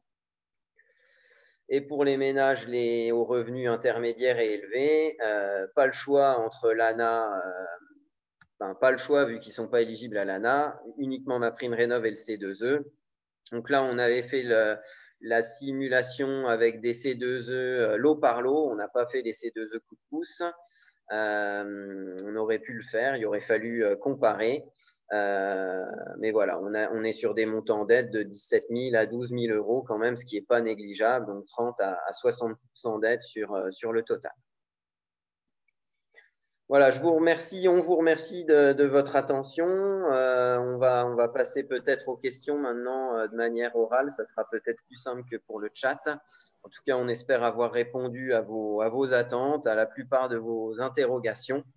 Et on vous conseille vivement du coup de solliciter nos réseaux sur des dossiers plus précis. Merci beaucoup à tous les deux. Je ne sais pas s'il y a quelques personnes qui souhaitent poser quelques questions oralement.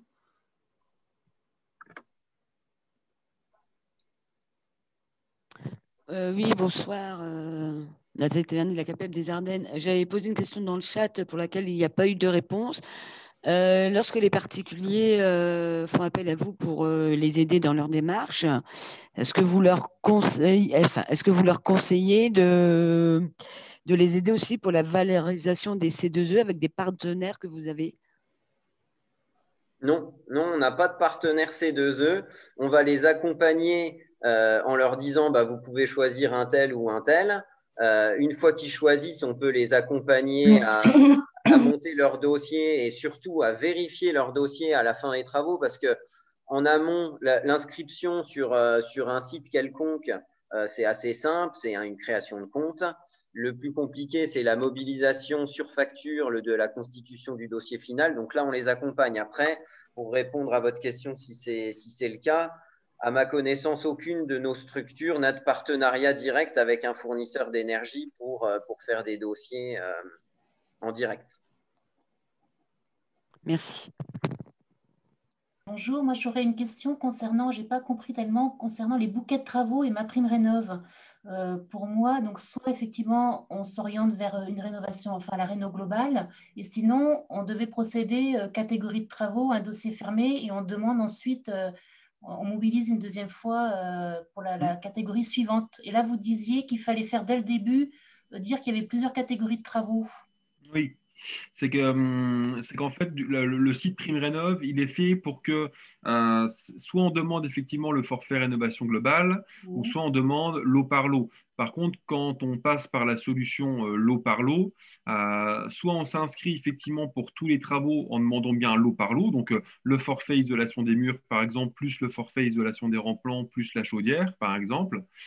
Donc ça, c'est bien des demandes lot par lot. Par contre, il faut faire les 3 demandes en même temps. Parce que si on dit je vais d'abord m'inscrire pour les murs, il faudra que le dossier mur soit finalisé, donc payé par l'ANA, pour pouvoir se réinscrire pour les rampants, par exemple. Donc du Alors coup, que là, ça va faciliter les choses. Ça veut dire, qu'est-ce qui va permettre d'engager la deuxième catégorie de travaux? C'est soit on s'inscrit pour tous les travaux au début avec tous les devis, d'accord? D'accord. Ou soit on le fait lot par lot, mais ça veut dire que pour pouvoir s'inscrire pour un deuxième lot, il faut que le premier lot soit terminé. D'accord, mais moi je pensais que MaPrimeRénov', on ne pouvait pas faire de plusieurs lots ensemble. Ça avait toujours. Ah si, c'est possible. Alors c'est vrai qu'au tout début, je me rappelle effectivement de la communication, au tout début, vraiment au tout début du dispositif, il parlait effectivement de pouvoir renseigner qu'un seul poste de travaux, mais ça effectivement, ils sont revenus depuis dessus, et effectivement, quand on s'inscrit, en fait, on peut renseigner autant de travaux qu'on veut, et autant de devis qu'on veut. Par contre, voilà, il vaut mieux demander pour tous les devis d'un coup, plutôt que de faire lot par lot.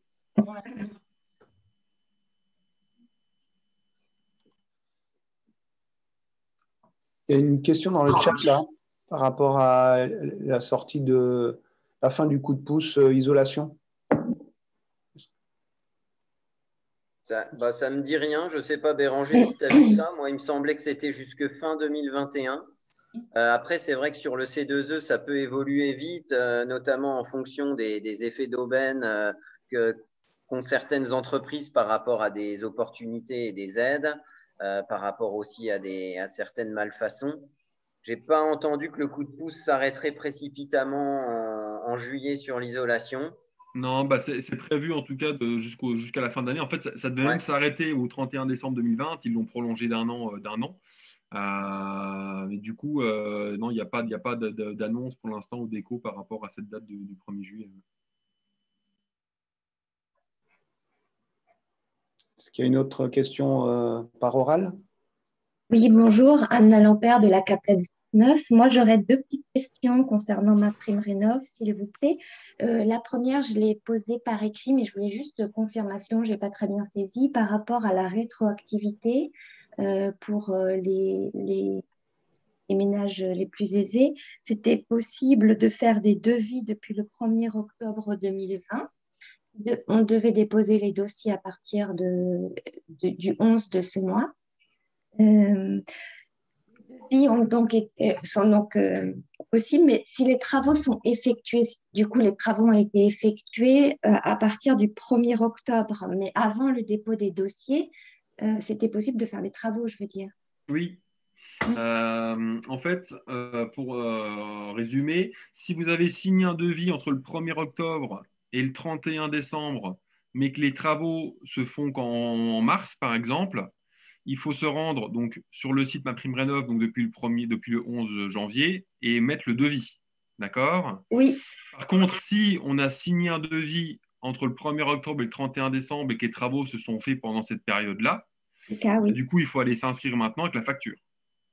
D'accord. Donc, par contre, ils seront attentifs sur la date effectivement de la facture, parce que si vous allez vous inscrire là maintenant le 4 février avec une facture de décembre, ils vont vous dire non, il fallait vous inscrire le 11 janvier avec un devis.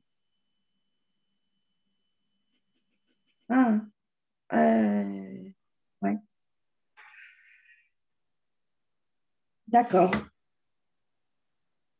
Et par ailleurs, l'accord pour ma prime rénov doit nécessairement s'accompagner du montant accordé ou pas?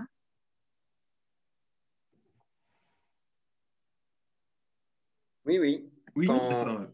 En fait, quand votre dossier est validé par un instructeur, vous recevez un mail de l'instructeur, justement, qui vous autorise déjà à lancer les travaux et qui vous donne le montant effectivement prévu.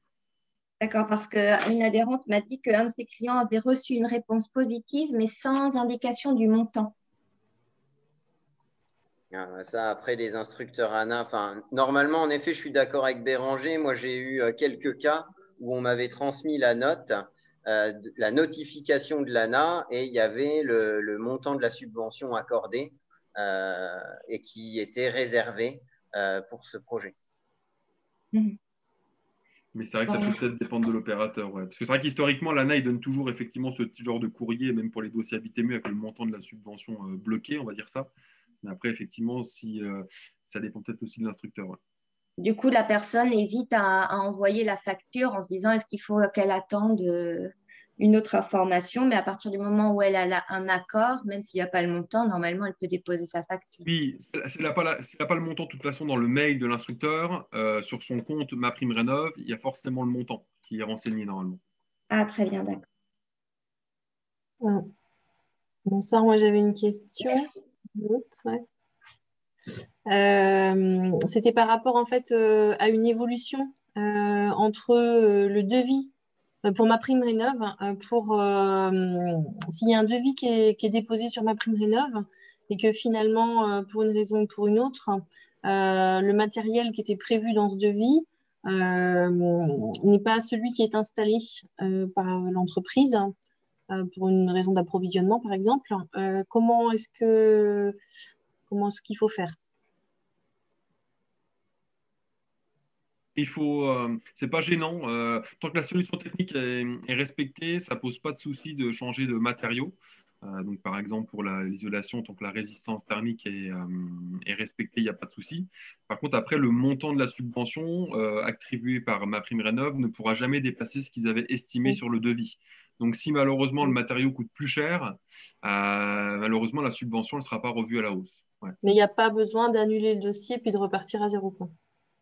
Non, par contre, du coup, il faut mettre à jour le devis et comme vous êtes en lien avec un instructeur par rapport à votre dossier, vous avez reçu un mail de sa part avec lequel vous pouvez communiquer, vous pouvez lui transmettre un nouveau devis en lui disant que vous avez changé même de professionnel ou de solution technique, tant en effet que, comme l'a dit Béranger, la solution technique est éligible, lui, il va le prendre en compte. Donc, c'est le particulier qui prend en contact du coup avec l'instructeur MaPrimeRénov qui lui a déjà répondu. Voilà, pour mettre à jour le devis. Ouais. Voilà, en fait, MaPrimeRénov ne discute qu'avec la personne. C'est-à-dire que l'entreprise ou même nous, quand on essaie d'appeler les services de MaPrimeRénov, ils nous disent vous n'êtes pas la personne qui a déposé le dossier, donc je ne vous réponds pas à vos questions. Donc effectivement, c'est le particulier qui doit faire la demande ou le mandataire, si jamais il y a une entreprise mandataire qui gère la MaPrimeRénov pour le particulier, à ce moment-là, il aura accès à l'instructeur. Mais c'est vrai que normalement, pour un cheminement classique, c'est le particulier qui doit faire cette démarche auprès de l'instructeur. Ok, très bien, merci. Bonjour, Florent Capeb du Loiret. Moi, j'aurais une question, par exemple, pour un client qui réside dans une maison, il quitte cette maison, qu'il ne vend pas, et là, ça fait plus d'1 an qu'il n'est plus dans cette maison. Il a dans l'idée de la mettre en location à plus ou moins long terme. Il souhaite changer la pompe à chaleur. Donc là, pour l'instant, la maison, on est bien d'accord qu'elle est considérée comme résidence secondaire. Donc, il n'a aucune aide sur cette pompe à chaleur. Bah oui. Donc, parce qu'effectivement, soit effectivement, il la demande en tant que bailleur, mais à ce moment-là, il faut qu'il justifie effectivement qu'il va la mettre en location ou dans les 6 mois. Je pense qu'ils vont garder le même timing que pour le propriétaire occupant. Mais c'est vrai que si actuellement elle est déclarée comme résidence secondaire, ça ne marchera pas. Ouais. En fait, elle n'est pas déclarée en tant que telle, puisqu'il ne réside pas dedans, mais elle est gardée vide, elle est meublée, mais il ne vit jamais dedans, quoi. Donc sinon, il faut qu'il attende le 1er juillet, ou dans ce cas-là, il devient propriétaire bailleur. S'il la met en location, il faut qu'il attende le 1er juillet. Oui, parce que de toute façon, ça sera les mêmes montants d'aide sur les mêmes revenus, donc ce n'est pas forcément gênant. En effet, là, le souci, c'est le statut du logement et du particulier qui est un peu entre deux, quoi. Tout à fait. Donc là, il a tout intérêt en fait à attendre le 1er juillet. Ouais. Ok. Merci. Il y a une question qui revient beaucoup dans le chat par rapport à l'ANA. Je l'ai vu plusieurs fois.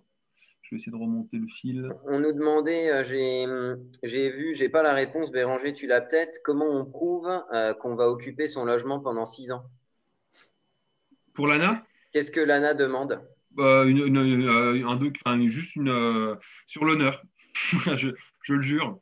En fait, c'est juste un document où on signe et oralement, de manière écrite, on s'engage à occuper le logement pendant 6 ans. Et on doit du coup prévenir l'ANA si on déménage. Donc, on doit les tenir informés. Parce que l'ANA peut redemander du coup une partie de la subvention si on quitte le logement sans justifier d'une raison valable.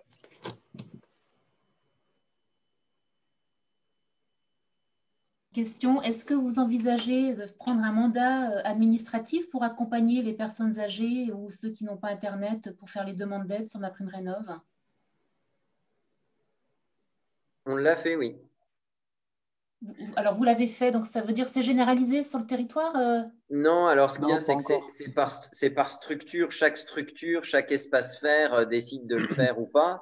Nous, on l'a fait. Après, entre nous, on n'a pas encore fait de dossier en tant que mandataire administratif parce que c'est aussi une responsabilité qu'on porte. C'est vrai que ça peut rendre service à certaines personnes, vous venez d'en parler, qui n'ont pas Internet, qui n'ont pas les moyens. Après, du coup, on porte quand même la responsabilité du dossier et quand on voit quand même les complexités et la difficulté des fois sur certains dossiers, ça nous fait quand même hésiter. Donc, on a prévu de le faire. Peut-être qu'on se lancera. Pour l'instant, ce n'est pas encore fait. Faudra qu'on cadre avec le particulier le risque qu'on prend à sa place pour pas qu'il nous en veuille ou qu'il nous attaque au cas où malheureusement son dossier ne va pas au bout et que ce n'est pas forcément de notre faute. Tant qu'on n'est pas mieux reconnu par l'ANA et qu'on n'a pas un interlocuteur privilégié qu'on pourrait appeler, etc., c'est vrai que pour l'instant, on ne le fait pas. Donc, on accompagne quand même des gens en les aidant à créer un mail, etc., et à s'inscrire. Par contre, après, on leur laisse le soin de vérifier le mail, de checker s'il y a un mail de MaPrimeRénov', etc. Donc, on avait fait ça en fait avant d'avoir le mandat. On continue à le faire un peu comme ça. Mais c'est vrai que pour l'instant, être mandataire, on attend vraiment d'être plus en relation avec l'ANA. Il était question d'une ligne spécifique justement pour les mandataires. Elle est opérationnelle ou... Non, je ne crois pas encore. Je crois que c'est... Non, j'en ai discuté avec un mandataire mixte la dernière fois. Et non, il n'y a pas l'interlocuteur privilégié. Ils ne savaient même pas ce qu'ils doivent mettre sur ces devis en bas du devis par rapport à la prime rénov'. Enfin, non, c'est pour l'instant encore un peu le flou, quoi. Excusez-moi, je peux intervenir, s'il vous plaît? Je suis Sandrine Jean de la CAPEB Calvados. J'ai un cas particulier. En janvier 2020, avant même que l'idée des mandataires soit mise en place, j'ai ouvert pour un couple de personnes âgées qui changeaient leur chaudière un dossier MaPrimeRénov'. J'en ai ouvert d'autres depuis, j'ai accompagné d'autres personnes sur le même ordinateur, je précise. Les dossiers marchaient très bien, mais ce premier dossier-là qui a été ouvert en janvier 2020, depuis juin 2020, j'essaye de valider ce dossier qui ne passe jamais. Alors j'ai tout essayé, j'ai appelé plusieurs fois les services qui s'occupent des dossiers. C'était soi-disant mon ordinateur. Après, c'était peut-être pas, j'avais peut-être pas le bon antivirus. Ça fait 1 an en fait que le dossier est ouvert et ça fait 1 an qu'on attend MaPrimeRénov'. Je ne peux pas passer la dernière étape, l'étape qui demande touchez-vous des C2E, le montant, et touchez-vous des aides publiques. Et comment dire, le dossier est bloqué, on ne peut pas, mon ordinateur ne passe pas. Alors, je n'ai pas de mandat de mandataire, puisque à l'époque de l'ouverture du dossier, ça n'existait pas. Et alors, j'arrive à parler aux gens de MaPrimeRénov', mais la seule excuse qu'ils ont, c'est qu'il y a des problèmes informatiques et que ça ne peut, que ça ne peut pas se résoudre maintenant. Il n'y a pas de contact visuel possible dans la mesure où on ne peut pas déposer un dossier papier. Et effectivement, alors, c'est mes clients qui sont mal pour moi parce qu'ils sont très gênés que la prime n'arrive pas. Mais moi, je suis aussi très mal vis-à-vis de mes clients parce que il y a cette prime qui reste là et je ne me vois pas leur dire vous me devez quand même 800 €, quoi. Donc, je ne sais pas comment faire pour réussir à faire passer ce dossier alors que d'autres dossiers, je les ai fait passer sur le même ordinateur et que ça se déroule très, très bien. Excusez-moi, j'étais un petit peu longue. Les travaux sont terminés du coup? Ah oui, non, mais les travaux ont eu lieu en début juin 2020. Donc là, le dossier d'aide a été posé en janvier 2020. Les travaux sont faits depuis juin 2020 et le dossier de demande de solde est ouvert depuis juin 2020. Et personne n'arrive à rien faire. J'ai communiqué, j'ai envoyé des photos, des captures d'écran, tout ce qui pouvait inimaginable et il n'y a rien qui fait. Et je ne peux pas. Personne ne me donne de solution pour finaliser ce document. C'est la demande de solde qui pose souci, c'est pas la demande de solde qui pose souci, oui. J'ai eu un cas à peu près similaire, parce qu'en fait, ils ont un peu changé MaPrimeRénov' depuis, c'est que les dossiers 2020, il fallait demander le solde sur le site, et maintenant, ils ont complètement changé, le demande de solde, elle se fait par mail, c'est-à-dire que maintenant, en fait, il faut envoyer la facture par mail, du coup. Non, vous l'avez, c'était encore sur le site? C'est encore pareil. Okay. J'en ai fait un pas hier, avant-hier. Ouais. Et Parce que j'en ai fait un aussi cette semaine là, et en gros sur le site on pouvait rien faire en fait, et le courrier de l'instructeur disait le retransfert par mail. Donc en fait on leur envoie on télécharge comme avant, on télécharge les documents. Et par contre, après, on doit attendre quelques jours pour recevoir le mail disant que tout va bien. Je pense qu'ils contrôlent, mais Je ne sais pas. Donc, personne n'a de solution à me donner? Non, mince. Ah non, là, pour le coup, Non, bah, voilà. Donc, on a la même galère que vous. Ouais. voilà, Mm. c'est ce qu'on disait tout à l'heure. Il n'y a aucun contact, enfin, il n'y a pas un bureau pour les personnes âgées, très âgées, qui n'ont pas d'ordinateur, qui n'ont même pas d'adresse mail, parce que je leur ai créé une adresse mail, puisqu'ils ont quand même une connexion Internet pour le téléphone, mais ils n'ont pas enfin voilà, ils n'ont pas tout ça, et du coup, c'est très problématique, justement. C'est pour ça que la question tout à l'heure qui demandait si vous alliez avoir un mandataire enfin, être mandataire pour toutes ces personnes-là, ça va vraiment poser un souci majeur que ce soit obligatoirement dématérialisé, tout ça. Mm. Mm. Ah non, mais c'est un souci, effectivement, parce que le mandat, effectivement, c'est chaque structure faire qui décide de le mettre en place ou pas. Et c'est vrai que là, pour l'instant, vu les ratés et les faux départs ou le retard à l'allumage, ça motive assez peu les espaces faire pour se mettre mandataire, ouais, pour le coup. Ouais. Bah, les espaces faire et puis les professionnels qui Ou les veulent aider leurs collectivités, clients. ou les pros, ouais, bien sûr. Ouais. Ouais. Ouais.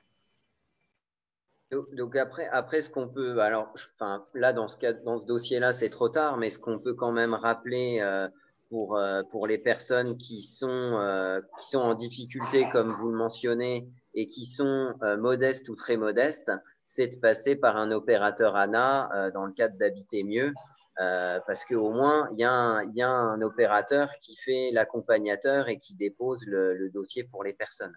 Ouais. Mais là, dans votre cas, c'est trop tard et malheureusement, on aimerait, nous, c'est ce qu'on demande d'avoir excusez-moi, des contacts des contacts à l'ANA pour faire avancer des dossiers localement. Et pour l'instant, voilà, on est complètement impuissant, quoi. Oui, je vous ai mis un petit message dans le chat. Vous pouvez éventuellement me communiquer le numéro du dossier litigieux par Oui, mail. je vais vous l'envoyer. Là, je vous l'envoie sur votre adresse mail. Oui, tout à fait. Avec l'historique éventuellement, hein, un petit récapitulatif de la situation. D'accord? D'accord. Oui, d'accord. Merci beaucoup. Merci beaucoup. Ok, bah, je pense qu'on va peut-être s'arrêter là. Il est déjà 18h20. J'aurais juste une autre question, si c'est possible. Allez, si Thibaut et Béranger sont encore disponibles quelques minutes. Voilà, Armel Chagnol pour la CAPEB Ardèche. Je voulais savoir si une personne ne demande pas de C2E au préalable, ça ne bloque pas le versement de ma prime rénov'? Non, non. Il peut cocher non quand on lui demande s'il touche des autres aides et poursuivre du coup son inscription à Prime Rénov'. D'accord. Et quand vous parlez de C2E, vous parlez souvent de cadre contribution.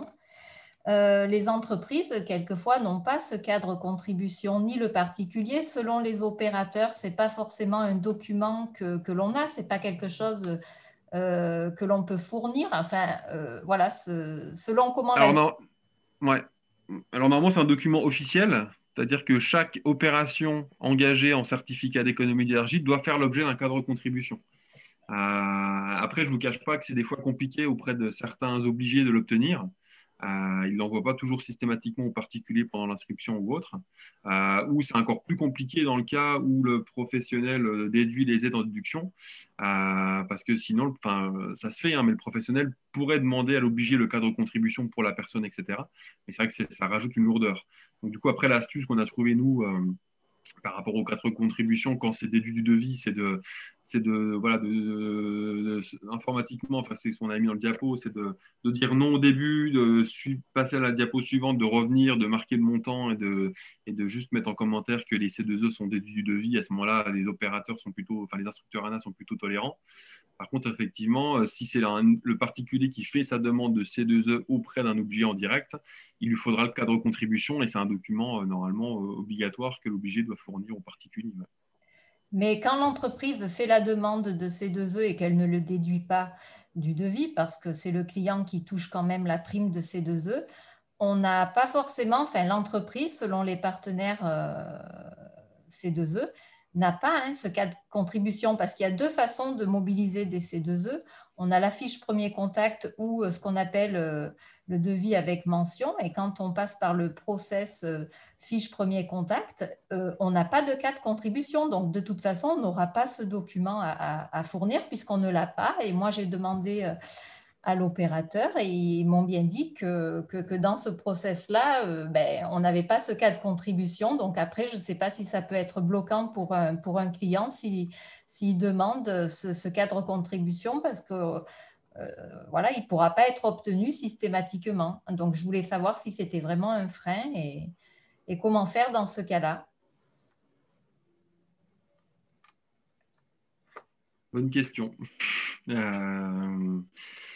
Moi, j'ai déjà eu le cas de figure où le professionnel me certifiait que son obligé ne nous fournissait jamais de certificat de cadre contribution parce qu'effectivement, le devis n'était pas toujours sûr d'être accepté. D'accord.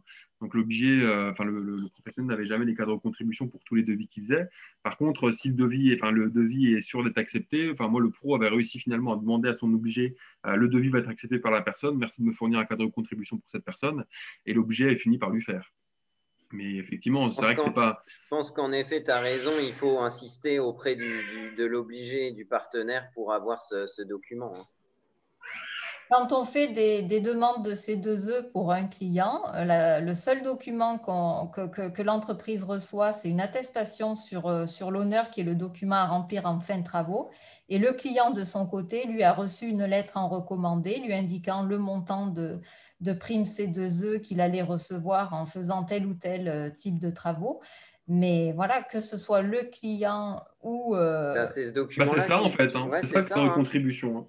Donc, le cas de contribution, c'est simplement la lettre que le client reçoit en recommandé. Oui, ça. oui.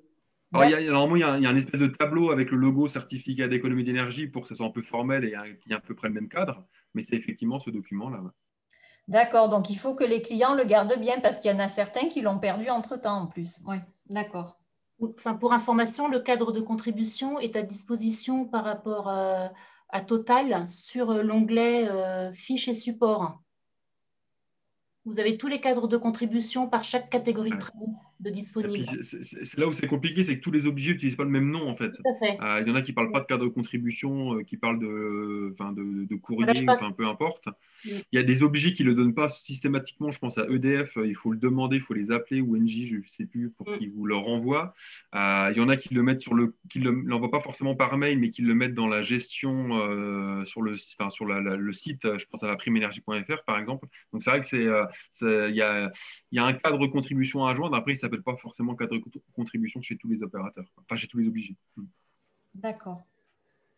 Bon, je pense qu'on va peut-être s'arrêter là pour ce soir. Je pense qu'on a déjà répondu à beaucoup de questions. On va vous transmettre le PowerPoint et puis également, on mettra à disposition l'enregistrement qui a été fait. Comme ça, pour les personnes qui n'auraient pas pu y assister, ils pourront le regarder en replay, comme on dit. Écoutez, merci beaucoup et merci pour votre présence et merci à Béranger et Thibault pour toutes ces explications et ces réponses aux questions. On espère qu'on aura un peu éclairci le paysage, même si effectivement c'est quelque chose de complexe. Mais en tous les cas, n'hésitez pas à entrer en contact avec les espaces conseils faire de vos territoires pour qu'en travaillant ensemble, les projets puissent se réaliser dans les meilleures conditions et que les personnes puissent effectivement bénéficier de ces aides de façon à ce que les travaux se fassent. Voilà, merci à tous. Bonne soirée et à bientôt. Merci, bonne soirée. Merci bien aussi. Merci. Au revoir. Bonne soirée, au revoir. Merci, bonne soirée, au revoir. Au revoir, merci. Au revoir.